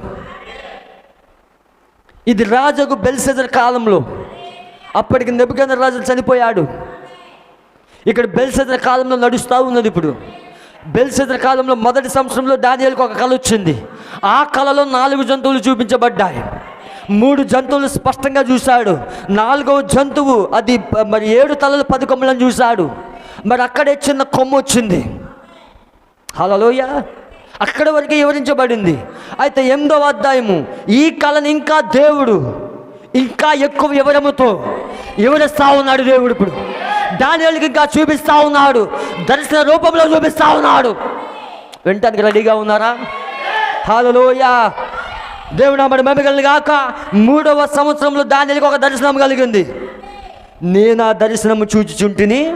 చాలా జాగ్రత్తగా వినండి. మొదటి దర్శనం చదువుతాను, దాన్ని వివరించి ముగిస్తాను. రెడీగా ఉన్నారా? నేను దర్శనము చూచుచుంటిని. చూచుచున్నప్పుడు నేను యాలామను ప్రదేశ సంబంధముగు షూషాను పట్టణంలో ఎవరున్నారు? షూషాను పట్టణంలో ఎవరున్నారు? మరి నెహెమ్యా ఉన్నాడు. షూషాను పట్టణంలో ఎవరున్నారు? ఎస్తేరు ఉన్నది. షూషాను పట్టణంలో అహష్వేరోషు రాజు ఉన్నాడు. హల్లెలూయా. షూషాను పట్టణంలో నెహెమ్యా ఉన్నాడు. షూషాను పట్టణంలో ఎస్తేరు ఉన్నది. దేవుని నామమున మహిమ కలుగును గాక. వాక్యం యొక్క లింక్ తెలియాలి మనకి. షూషాను పట్టణం నగరంలో ఉండగా దర్శనం నాకు కలిగను. షూషాను పట్టణంలో నగరంలో ఉండగా దర్శనం దానియేలుకి కలిగింది. దానియేలు ఎక్కడున్నాడు? ఇప్పుడు షూషాను పట్టణంలో ఉన్నాడు. హల్లెలూయా. నేను ఊలయను నది పక్కన ఉన్నట్టు నాకు దర్శనం కలిగను. ఒక నది పక్కన ఉన్నాడు దానియేలు. హల్లెలూయా. దానియేలు ఒక నది పక్కన ఉన్నాడు. ఎహెజ్కేలు ఒక నది పక్కన ఉన్నాడు. ఎహెజ్కేలు ఒక నది పక్కన ఉన్నప్పుడు దర్శనంలో ఎహెజ్కేలుకి వచ్చింది. దానియేలు ఒక నది పక్కన ఉన్నప్పుడు దానియేలుకి ఒక దర్శనం వచ్చింది. మన ప్రవక్త కూడా ఒక నది పక్కన ఉన్నాడు. ఓహో నది పక్కన దేవుని నామమున మహిమ కలుగును గాక. హల్లెలూయా. నేను కన్నులెత్తి చూడగా ఒక పొట్టేలు ఆ నది పక్కన నిల్చుండును. ప్రతి మాట జాగ్రత్తగా వినండి. ఒక పొట్టేలు అది నది పక్కన నిల్చుండును. దానికి 2 కొమ్ములు, ఆ కొమ్ములు ఎత్తైనవి కానీ ఒకటి రెండవ దానికంటే ఎత్తుగా ఉండును. ఎత్తుగల దానికి తర్వాత మొలిచినది. ఆ పొట్టేలు కొమ్ముతో పశ్చిమముగాను ఉత్తరముగాను దక్షిణముగాను పొడుచుచుండుట చూచితిని. ఇట్లు జరుగుగా దాన్ని ఎదిరించుటకైనను అది పట్టబడకుండా తప్పించుకున్నట్టుకైనను ఏ జంతువునకు శక్తి లేకపోయిను. అది తనకిష్టమైనట్టుగా జరిగించుచు బలము చూపుచూ వచ్చెను. నేను ఈ సంగతి ఆలోచించుచుండగా ఒక మేకపోతు పడమటి నుండి వచ్చి కాలు నేల మోపకుండా భూమి అంతటా పరిగెలెత్తెను. దాని 2 కన్నుల మధ్యన ఒక ప్రసిద్ధమైన కొమ్ముండెను. ఈ మేకపోతు నేను నది పక్కన నిల్చోట చూచిన 2 కొమ్ములు గల పొట్టేలు సమీపమునకు వచ్చి భయంకరమైన కోపముతోనూ బలముతోనూ దాని మీదకి ఢీకొని వచ్చెను. నేను చూడగా ఆ మేకపోతు పొట్టేళ్ళను కలుసుకొని మిక్కిలి రౌద్రం గల దాని మీదకి వచ్చి ఆ పొట్టేలు గెలిచిన దాని 2 కొమ్ములను పగలగొట్టెను. ఆ పొట్టేలు దాన్ని ఎదిరింపలేకపోయినందున ఆ మేకపోతు దాన్ని నేలను పడవేసి త్రొక్కుచుండెను. దాని బలమును అణచి ఆ పొట్టేలు తప్పించడం ఎవరి చేత కాకపోయిను. ఆ మేకపోతు అత్యధికముగా బలము చూపుచూ వచ్చెను. అది బహు పుష్టిగా నుండగా దాని పెద్ద కొమ్ము విరిగిన దానికి బదులుగా 4 ప్రసిద్ధమైన కొమ్ములు ఆకాశపు నలుదిక్కులకు 4 పెరిగెను. ఈ కొమ్ములలో ఒకదానిలో ఒక చిన్న కొమ్ము మొలిచెను. అది దక్షిణముగాను తూర్పుగాను ఆనంద దేశపు దిక్కుగాను. ఆనంద దేశం అంటే యెరూషలేము. అది దక్షిణముగాను తూర్పుగాను ఆనంద దేశపు దిక్కుగాను అత్యధికముగా బలిసెను. ఇది దర్శనం. 1 నుంచి 14వ వచనం వరకు దానియేలు దర్శనాన్ని చూస్తూ ఉన్నాడు. దానియేలు దర్శనాన్ని చూస్తూ ఉన్నాడు. బెల్షస్సర్ కాలంలో 3వ సంవత్సరం అని దర్శనాన్ని చూస్తూ ఉన్నాడు. ఈ దర్శనాన్ని వివరించడానికి గాబ్రియేలు వచ్చాడు. ఈ దర్శనాన్ని వివరించడానికి గాబ్రియేలు వచ్చాడు. ఇప్పుడు ఆ దానియేలు గ్రంథం 8వ అధ్యాయం 15వ వచనంలో దానియేలును నేను ఈ దర్శనము చూచి తిని దాన్ని తెలుసుకొనదగిన వివేకము పొందవలని ఉండగా మనిషిని రూపము గల ఒకడు నా ఎదుట నిలిచెను. అంతటా ఊలై నది తీరమున మధ్య నిలిచి పలుకుచున్న ఒక మనిషిని స్వరము నేను వింటిని. అది గాబ్రియేలు. పరిశుద్ధ గ్రంథంలో మొట్టమొదట గాబ్రియేలు దూత వచ్చాడు ఇక్కడికి. దేవుని నామమున మహిమ కలుగును గాక. దానియేలు యొక్క దర్శనాన్ని వివరించడానికి మొట్టమొదటిసారిగా గాబ్రియేలు దూత పరిశుద్ధ గ్రంథంలో మొట్టమొదటిసారిగా ఇక్కడికి వచ్చాడు. హల్లెలూయా. గాబ్రియేలు అనే మాట మొట్టమొదటిసారిగా ఇక్కడ రాయబడింది. ఈ దర్శన భావం ఇతనికి తెలియజేయమని చెప్పాను. అప్పుడు అతడు నేను నిలుచున్న చోటునకు వచ్చాను.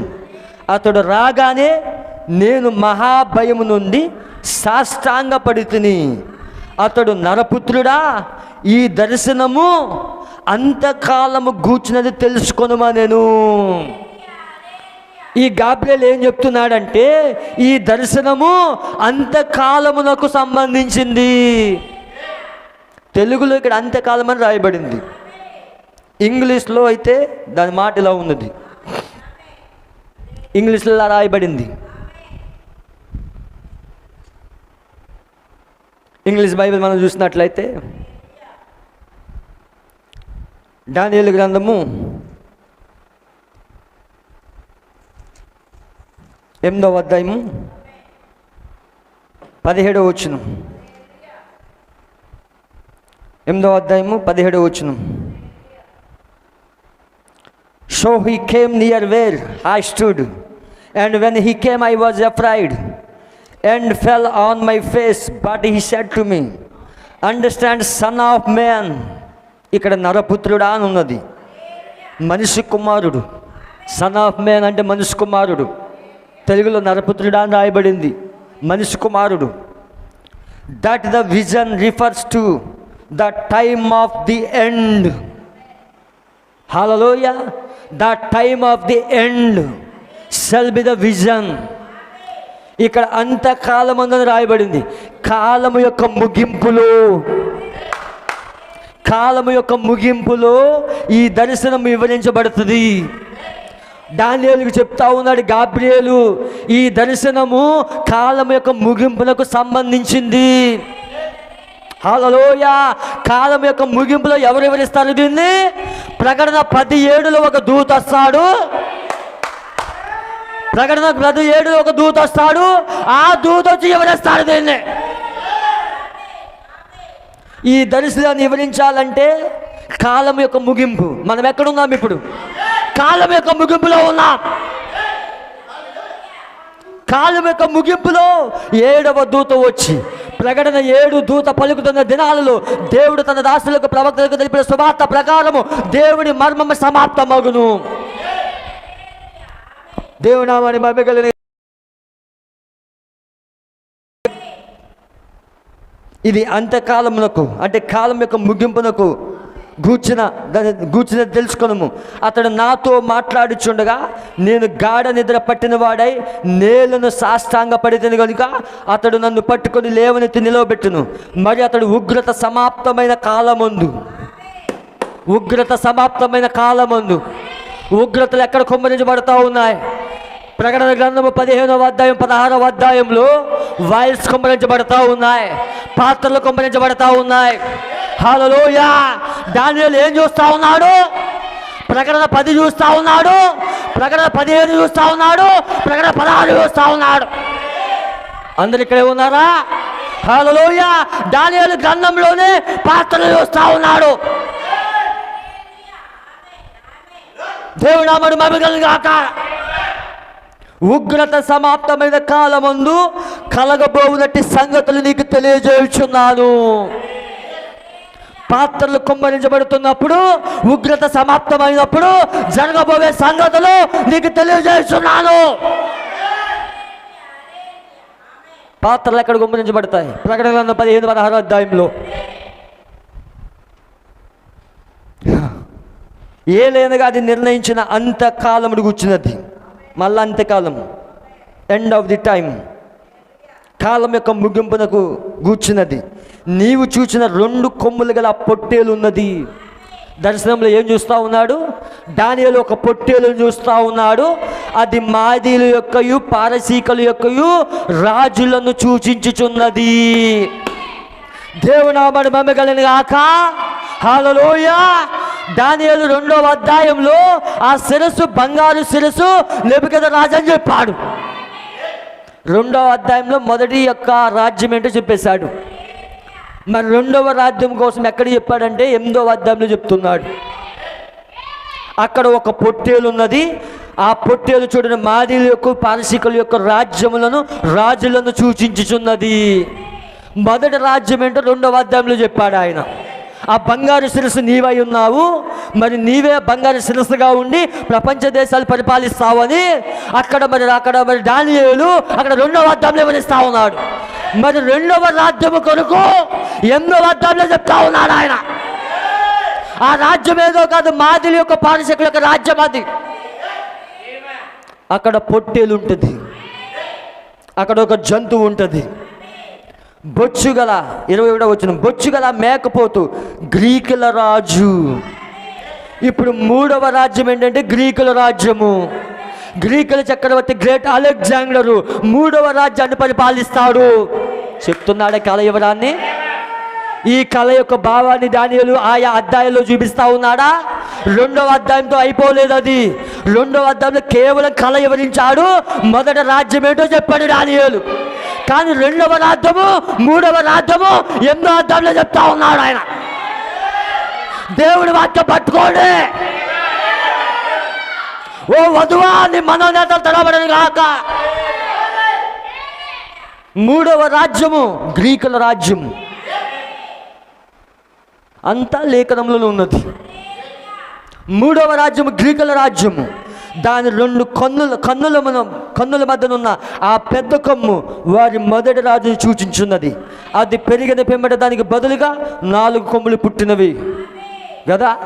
మరి ఆ యొక్క గ్రీకు చక్రవర్తి తర్వాత 4 రాజ్యాలు లేచాయి. 4 రాజులు లేచారు.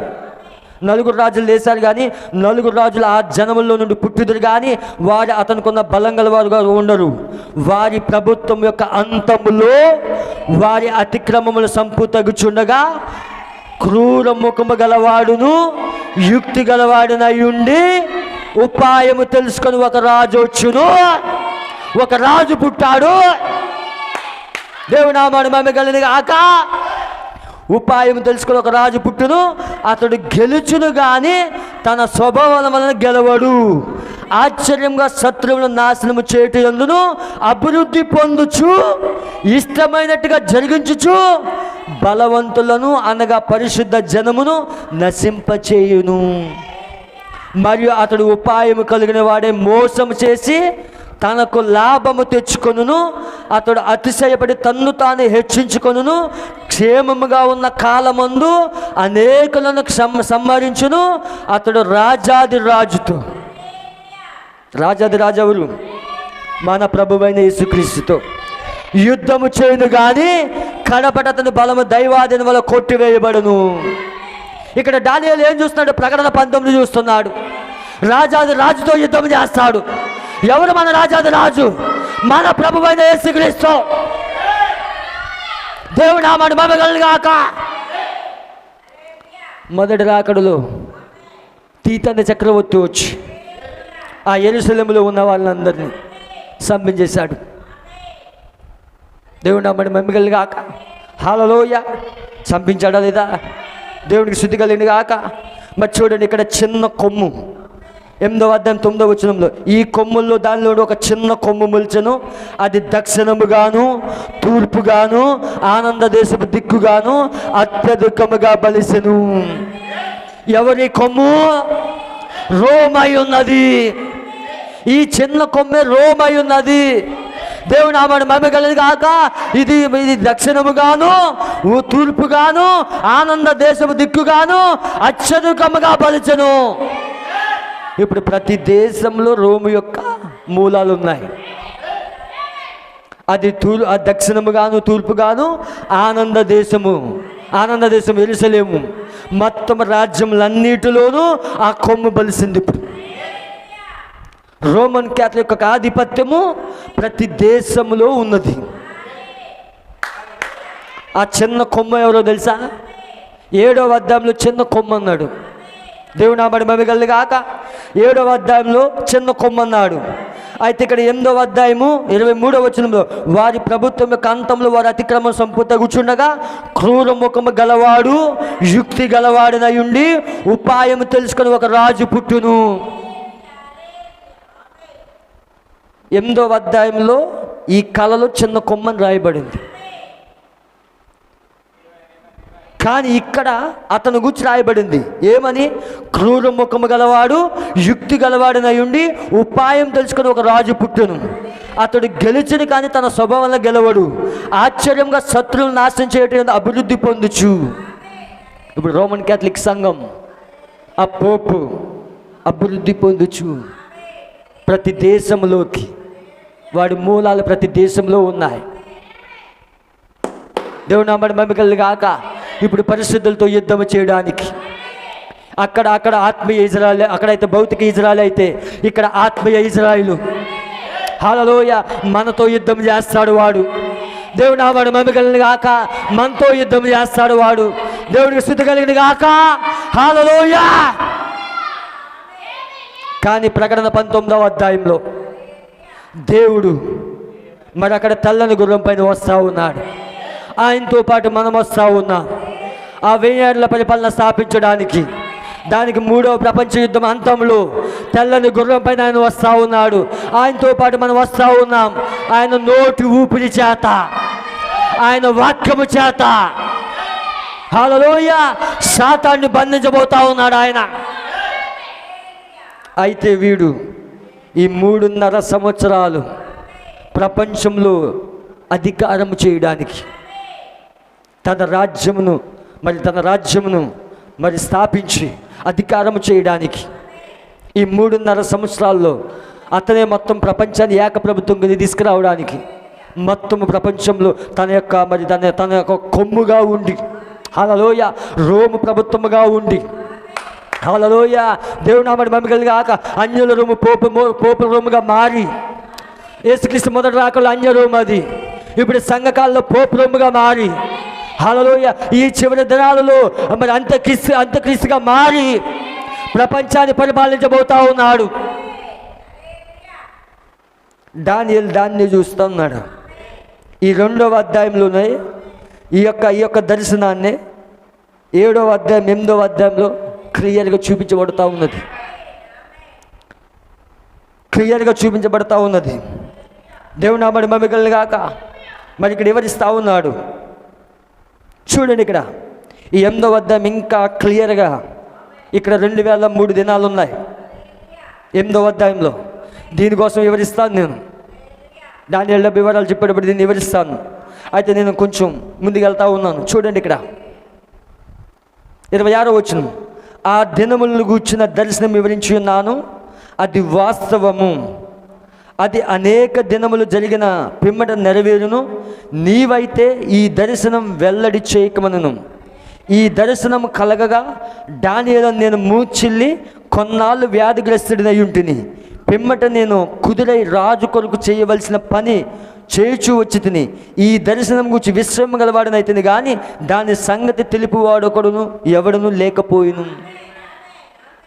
7వ అధ్యాయంలో 4 జంతువుల కోసం వివరించబడింది. 7వ అధ్యాయంలో చిన్న కొమ్ము కోసం రాయబడింది. 7వ అధ్యాయంలో ఆ 7 తలల 10 కొమ్ముల కోసం రాయబడింది. కానీ 8వ అధ్యాయంలో ఒక దర్శనం వచ్చింది. ఆ దర్శనం మరికొంత వివరముతో వచ్చింది. అయితే దానియేలు దిగొచ్చి ఆ దర్శనాన్ని గాబ్రియేలు దిగొచ్చి దానియేలుకి ఆ దర్శనాన్ని వివరించాడు. అయితే ఇంకా స్పష్టంగా దానియేలుకి తెరవబడలేదు. ఈ దర్శనము తెరవబడాలంటే, ఈ దర్శనం ఈ కళ తెరవబడాలంటే 7వ దూత రావాలి. మళ్ళా 7వ దూత వచ్చి ఈ చివరి కాలంలో ఆ కళను వివరించాలి. దేవుని నామమున మహిమ కలుగుగాక. ఆ కళను స్పష్టంగా వివరించాలి. ఆ కొమ్ము ఏమైందో వివరించాలి. అది 7వ దూత మాత్రమే చేస్తాడు. 7వ దూత పలుకుతున్న దినాలలోనే ఆ మర్మము బయలుపరచబడుతుంది. ఈ 2వ అధ్యాయంలో ఉన్న కళ స్పష్టంగా దేవుడు 7వ అధ్యాయం 8వ అధ్యాయంలో స్పష్టంగా తెలుస్తూ ఉన్నాడు. ఆ చిన్న కొమ్మేదో కాదు, రోమన్ క్యాథలిక్, అది రోమ్ అయి ఉన్నది. అది దేవుడు నామమున మహిమ కలుగుగాక. ఇంతవరకు స్పష్టంగా అర్థమైందా? మిగతా భాగాన్ని మనం వచ్చే వారం కంటిన్యూ చేద్దాం. స్పష్టంగా మరలా పరిశుద్ధ గ్రంథాన్ని చదవండి. దేవుడు ఇంకా ఎక్కువగా మీతో మాట్లాడతాడు. మరలా వినండి, ఇది వెంటనే అర్థమైపోదు. ఆ 4 రాజ్యాలు ఎక్కడెక్కడ చూపించబడతా ఉన్నాయి. దానియేలుకి దర్శనంలో 2వ అధ్యాయంలో పూర్తిగా చూపించబడలేదు. అక్కడ పూర్తిగా దానియేలు వివరించలేదు. అక్కడ ఆయా అధ్యాయాల్లో వివరించాడు దాన్ని. ఆయా అధ్యాయాల్లో ఒక్కొక్కటి బయలుపరిచాడు. అయితే 7వ సంఘకాలంలో 7వ దూత పలుకుతున్న దినాలలో దానియేలు యొక్క పూర్తి దర్శనాలు ఈ కాలంలో వివరించబడ్డాయి. ఈ కాలంలో మరుగైంది ఏది లేదు, ఇంకా అన్నీ స్పష్టంగా వివరించబడ్డాయి. నీకు చూచే నేత్రాలు కావాలి. నీకు లేఖనము తెరవబడుతున్నప్పుడు, నువ్వు లేఖనాలు చదువుతున్నప్పుడు దేవుడు స్పష్టంగా నీతో మాట్లాడతాడు. ఆయన వచ్చే వారం కంటిన్యూ చేస్తాను దీన్ని. దేవుడు మిమ్మల్ని దీవించింది కాక, దేవుడు మిమ్మల్ని ఆశీర్వదించింది కాక. అందరూ కూడా లేచి నిలబడినట్లయితే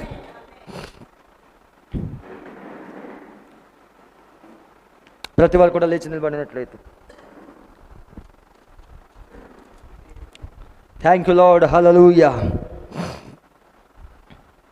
దేవుని నామానికి మహిమ కలుగును గాక.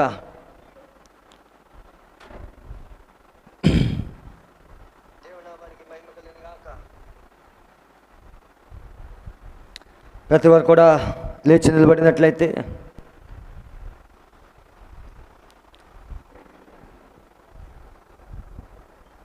ఒక చిన్న పాట పాడుకుందాం.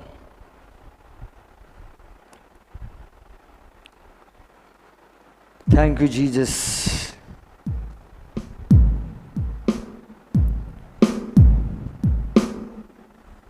ఒక పాట పాడుచునుగా యవనస్తులు వచ్చి ఒక పాట పాడండి.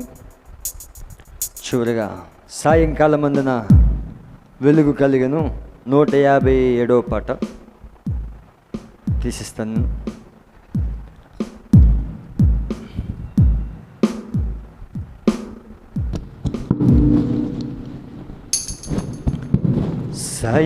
సాయంకాలమందున వెలుగు కలిగెను, మహిమకు మార్గము కనుగొంటిని.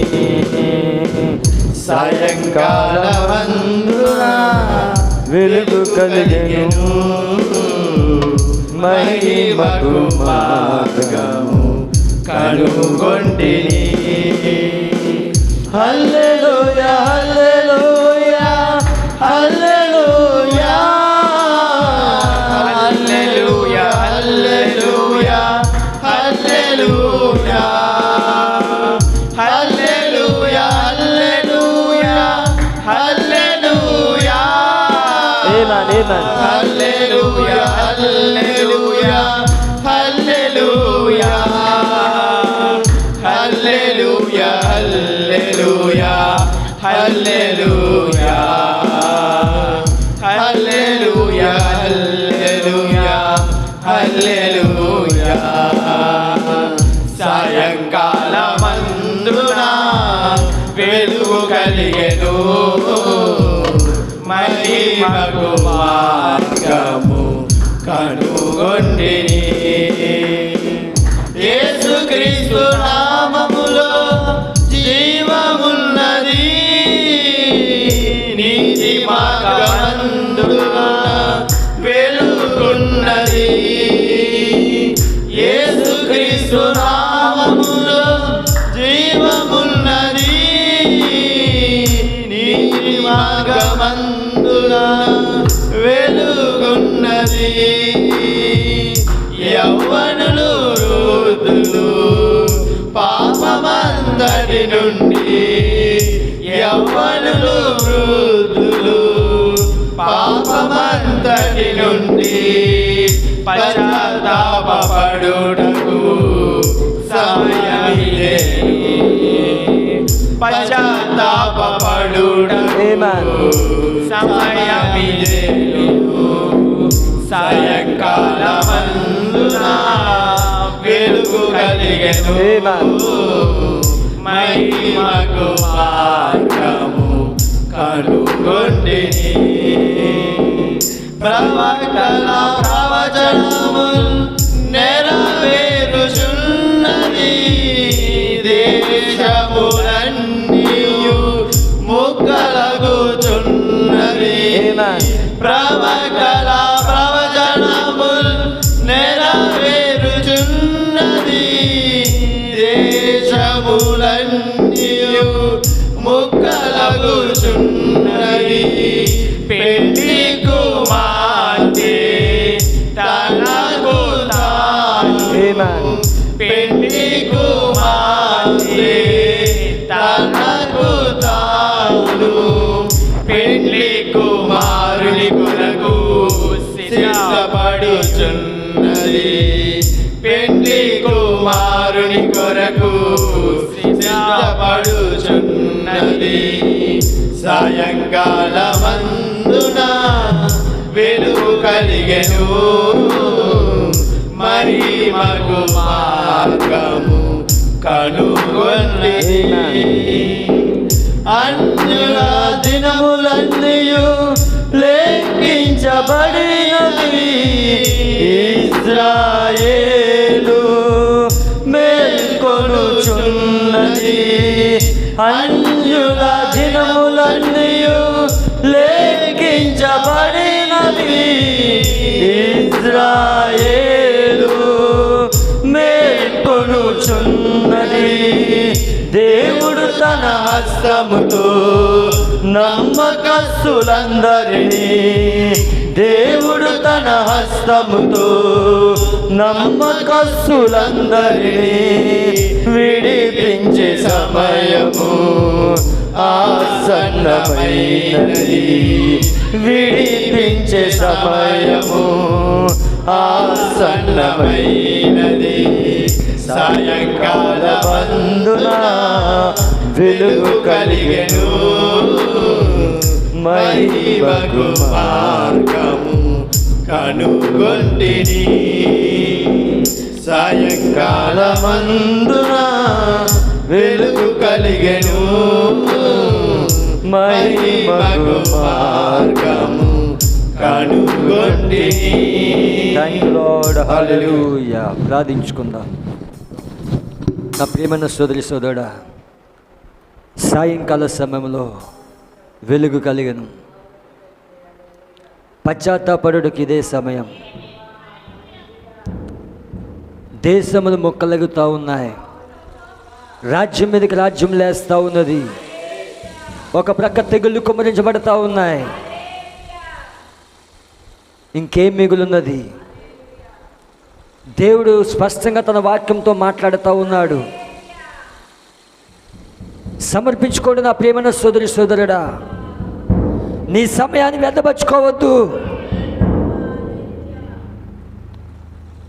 ఆయన గొర్రె పిల్లగా ఉండి ఇప్పుడు సింహముగా మారబోతున్నాడు. ఆయన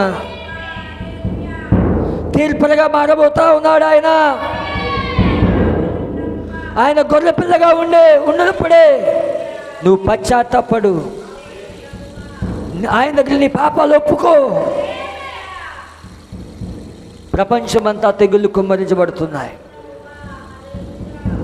ఏముంది నా ప్రియమైన సోదరి సోదరుడా? లోకములు అనుభవించడానికి ఏమున్నది? ఒక పక్క చనిపోతా ఉన్నారే, ఒక ప్రక్క తెగుళ్ళు కుమ్మరించబడుతున్నాయే. ఎక్కడున్నావు నా ప్రియమైన సోదరి సోదరుడా? దేవుని వాక్యాన్ని గైకొని, ఈ కాలపు వర్తమానాన్ని గైకొని రక్తం కింద ఉంటేనే నీకు భద్రత.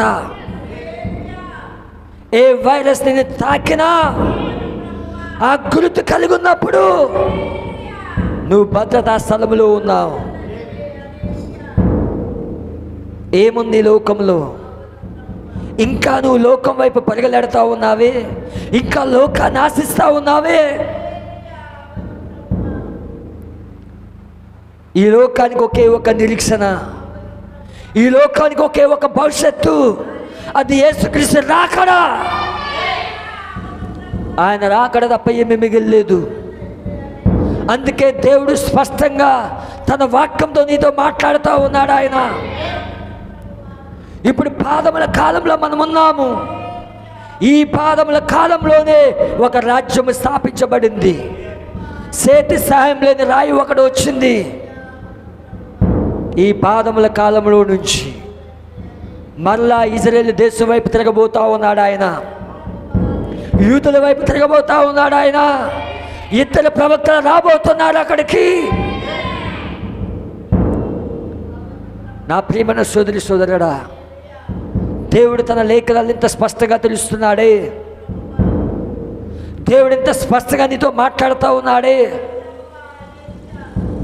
దానియేలు చూసిన దర్శనాలు, దానియేలు చూసిన కళలు నీ కాలంలో నెరవేర్పు జరుగుతున్నాయి. ఇప్పుడు ఇది నీ కాలపు వర్తమానం. ఇది దానియేలు ప్రకటన 10 చూశాడు, దానియేలు ప్రకటన 17 చూశాడు, దానియేలు ప్రకటన 15, 16 చూశాడు. దానియేలు 1000 ఏళ్ల పరిపాలన చూశాడు. దానియేలు ఉరుముల శబ్దాన్ని విన్నాడు. దానియేలు 7 ముద్రల శబ్దాన్ని విన్నాడు. దానియేలు ఆ చేతి సాయం లేని రాయి వచ్చి రాజ్యం స్థాపించడం చూశాడు. ఆయన ఏముంది భవిష్యత్తు నీకు? ప్రపంచమంతా ఇప్పుడు భయంతో బ్రతుకుతా ఉన్నది. ప్రపంచమంతా వణుకుతూ బ్రతుకుతా ఉన్నది. ఇప్పుడు నా ప్రియమైన సోదరి సోదరుడా, వైరస్కి భయపడుతున్నావే కానీ దేవుడి వాక్యానికి భయపడట్లేదు. నువ్వు వైరస్ వస్తుందని భయంతో ఉన్నావే కానీ నేను దేవుడి వాక్యం గైకోవాలి, దేవుడి వాక్యం ప్రకారంగా జీవించాలి, దేవుడి వాక్యమే నా సర్వస్వము. ఇలాంటి తీర్మానాలు నీకున్నాయా? వైరస్ని కూర్చున్న న్యూస్లు చూస్తున్నావు కానీ, వైరస్కి సంబంధించిన వార్తలే చూస్తున్నావు కానీ, దేవుడి వాక్యము చూస్తున్నావా? దేవుడి యొక్క వాక్యాన్ని గైకుంటున్నావా? వర్తమానాలు చదువు, దేవుడి యొక్క వాక్యం చదువు, మోకరించి ప్రార్థించు. దేవుడు స్పష్టంగా తన ప్రణాళికను తెలుస్తాడు ఆయన. ఇది నిర్లక్ష్యంగా ఉండే కాలం కాదు, ఇది బుజ్జగించే కాలం కాదు, ఇది నీకు నీవు వ్యక్తిగతంగా నడిచే కాలం ఇది. నా ప్రియమైన సోదరి సోదరుడా, ఇలా కేకలు వేసే వాళ్ళు రాబోయే దినాల్లో ఉండకపోవచ్చు, వాక్యం చెప్పేవాళ్ళు లేకపోవచ్చు. దేవుడి వాక్యం గైకో, వాక్యము కూర్చున్న కరువు రాబోతా ఉన్నది. నీకు సమయం ఉండగానే నీ జీవితాన్ని చక్కబెట్టుకో, నీకు సమయం ఉండగానే పశ్చాత్తాపడు, నీ పాపాలు ఒప్పుకో దేవుడి వద్ద. ఇంకా సమయం ఉంది అనుకోకు. సమయం ఆల్రెడీ అయిపోతా ఉన్నది, సమయం ముగించబడతా ఉన్నది. అందుకే ప్రకటన 11 బలిష్ఠ దూత వస్తున్నప్పుడు ఇక సమయమే లేదని, ఇక ఆలస్యం ఉండదని కాదు, అక్కడ సమయమే లేదని. వధువు ఇప్పుడు కాలమును ముగించుకొని నిత్యత్వంలోకి వెళ్ళబోతా ఉన్నది. దేవుని వాక్యంలో నిలువు నా ప్రియమైన సోదరి సోదరుడా, ఇది ఆటలాడే సమయం కాదు, ఇది ఆటలాడే సమయం కాదు. నువ్వు పిక్నిక్లో లేవు, ఇప్పుడు యుద్ధ రంగంలో ఉన్నావు. నా ప్రియమైన సోదరి సోదరుడా, దేవుని వాక్యానికి లోబడు. దేవుడి వాక్యం నీ జీవితం అవ్వాలి, దేవుడి వాక్యం నీలో సరైనదాని కావాలి. ఎందుకు దేవుడు ప్రతిసారి హెచ్చరిస్తా ఉన్నాడు? కేవలం ఇది చివరి హెచ్చరిక కావచ్చు. నీకు ఆలోచించిన ప్రియమైన సోదరి సోదరుడా, ఎంత సమయాన్ని వ్యర్థపరుస్తున్నావు, ఎంత సమయాన్ని నీవు ఆ ఫోన్లలో వ్యర్థపరుస్తున్నావు, ఆ ఫేస్బుక్లో వ్యర్థపరుస్తూ ఉన్నావు, ఆ యూట్యూబ్లో వ్యర్థం చేస్తూ ఉన్నావు, ఆ కరోనా వైరస్ వార్తల కోసము ఎంత సమయాన్ని వెచ్చిస్తూ ఉన్నావు నువ్వు. దేవుని వాక్యం వినడానికి ఇచ్చించట్లేదే, దేవుని వాక్యం వినడానికి నీ సెల్ ఫోన్ యూజ్ చేయట్లేదే. ఎక్కడున్నావు నువ్వు? దేవుడు ఉగ్రతలు కుమ్మరిస్తూ ఉన్నాడు, తెగుళ్ళు కుమ్మరిస్తూ ఉన్నాడు. ప్రపంచమంతా భయంతో భీతిల్లుతా ఉన్నది. అనేక మంది చనిపోతా ఉన్నారు. ఇంకా నువ్వు మారు మనసు పొందకపోతే ఇప్పుడే పశ్చాత్తాపడు. ఇంకా నువ్వు పరిశుద్ధాత్మ పొందకపోతే నువ్వు పరిశుద్ధాత్మ పొందు. మోకాళ్ళ పైన పడి ఏడవండి, నాకు పరిశుద్ధాత్మ ఇవ్వు ప్రభువా, పరిశుద్ధాత్మ చేత ముద్రించి ప్రభువా.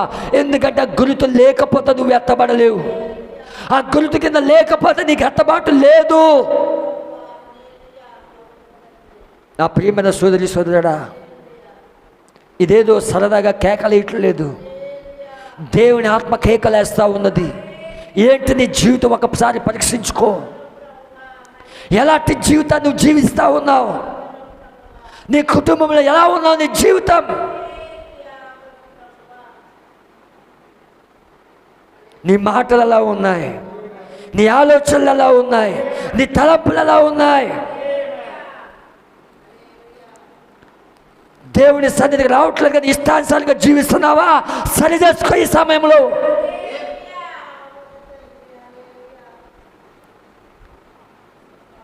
ఇది సరి చేసుకునే కాలం, ఇది ఇతర తప్పిదాలు చూసే కాలం కాదు, ఇది ఇతర సంఘాల వైపు చూసే కాలం కాదు. ఇది నీ జీవితం ఏమై ఉన్నది? నీకు క్రైస్తుకున్న సంబంధం ఏంటి?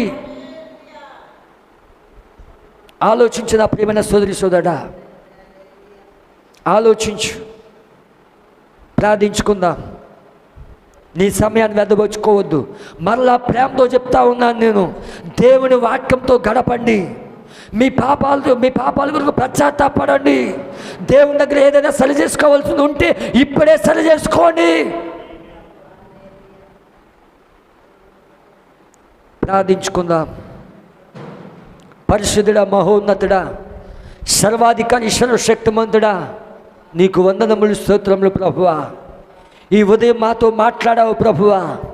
ఆ 4 రాజ్యములు దానియేలు గ్రంథములు వివిధ రూపాలలో ఏ విధంగా దర్శనాల్లో చూశాడో స్పష్టంగా మాతో మాట్లాడావు. ఆ చిన్న కొమ్మేమిటో మాట్లాడావు, ఆ పొట్టేలు ఏమైనదో మాట్లాడావు, ఆ మేకపోతే ఏమైనదో మాట్లాడావు. Thank you lord, thank you Jesus. మా కన్నులు తెలుస్తున్నందుకు నీకు వందనాలు ప్రభువా. ఓ దేవా, నీ వాక్యం తెలుస్తున్నందుకు వందనాలు ప్రభువా. నీ అద్భుతమైన అభిషేకం ఇచ్చినందుకు నీకు వందనాలు ప్రభువా. ఈ ఉదయము ప్రభువా నీ ఎదుట మేము సమర్పించుకుంటున్నాం. మా పాపాలు క్షమించు ప్రభువా. ఓ మేమేదో మారుమనసు పొందాం, యేసుక్రీస్తునామములో బాప్తిసం పొందాం, మేమేదో పరిశుద్ధాత్మ పొందామనే భ్రమలో ఉన్నామేమో. ఆ భ్రమలన్నీ తీసివేయండి ప్రభువా. ఒక ఖచ్చితమైన జీవితాన్ని మాకు దయచేయండి. నీ వాక్యం మా యొక్క జీవితాల్లో సరైన దానికి కావాలి ప్రభువా. నిజమైన పశ్చాత్తాపంలో నడిపించు, నిజమైన ముద్రలోకి నడిపించు. ఓ మోకాళ్ళ అనుభవం మాకు దయచేయండి. ఓ నీ సన్నిధిలో వెలుగెత్తి ప్రార్థించే జీవితం దయచేయండి. ఓ ప్రపంచంలో ఎక్కడా భద్రత లేదు ప్రభువా. తెగుళ్ళు కుమ్మరించబడుతున్నాయి. ధనవంతులే ప్రభు, ఐశ్వర్యవంతులే ప్రభువా, వారి అరచేతులు గుండెలు పట్టుకుని మరి జీవిస్తున్నారు ప్రభువా. ఓ మాకైతే ప్రభువా 2000 సంవత్సరాల క్రితము నీ విలువైన రక్తాన్ని సిందించి నీ గురి కింద మమ్మల్ని పెట్టినందుకు నీకు వందనాలు ప్రభువా. నిన్ను స్తుతిస్తున్నాము తండ్రి, నిన్ను ఆరాధిస్తున్నాము తండ్రి. మేమైతే వైరస్కి భయపడట్లేదు, మేము పశ్చాత్తాపడుతున్నాం. ఇంకా మా జీవితాల్లో ఏదైనా కొదువు ఉన్నదేమో, ఇంకా సరి చేసుకోవాల్సింది ఏదైనా ఉన్నదేమో, దానికోసం మేము భయపడుతున్నాం ప్రభువా. ఒకవేళ మేము నిద్రిస్తే నీ రాజ్యంలో ఉంటామో లేదో మేము పరీక్షించుకునే సమయంలో ఉన్నాము ప్రభువా. మాకు పశ్చాత్తాపం దయచేయండి, సరి చేసుకునే జీవితాలు దయచేయండి. ఓ నీ వధువు అని చెప్పుకోవడం కాదు ప్రభువా, వధువు తగిన జీవితం జీవించే కృపణ దయచేయండి. ఓ దేవా నీ వందనాలు ప్రభువా. మమ్మల్ని శుద్ధీకరించు ప్రభువా. మాకు మారు మనసు దయచేయండి ప్రభువా. మేము పశ్చాత్తాపడుతున్నాము ప్రభువా. మా పట్ల కనికరం చూపించు, ఈ సంఘం పట్ల దయ చూపించు, నీ సేవకుల పట్ల దయ చూపించు, మా సహోదరుల పట్ల దయ చూపించు. దేవా నీకు వందనాలు ప్రభువా. మమ్మల్ని మీ హస్తాలుగా అప్పగించుకుంటున్నాం, మమ్మల్ని మీ చేతికి సమర్పించుకుంటున్నాం ప్రభువా. మా పట్ల కనికరం చూపించమని, సమస్త మహిమ ఘనత ప్రభావాలు పొందమని ప్రభువైన యేసుక్రీస్తు నామములో అడుగుచున్నాను. ఆమేన్, ఆమేన్, ఆమేన్. మన ప్రభువైన యేసుక్రీస్తు కృప, ఆయన సమాధానము కూడి వచ్చిన ప్రతి బిడ్డకి, అలాగే ఇంతవరకు ఆన్లైన్లో ఉన్న ప్రతి బిడ్డకి తోడాయండి ఆ నిత్యరాజ్యాన్ని నడిపించుడుగాక. ఆమేన్, ఆమేన్, ఆమేన్. దేవుడు మిమ్మల్ని దీవించునుగాక, దేవుడు మిమ్మల్ని ఆశీర్వదించునుగాక. God bless you all.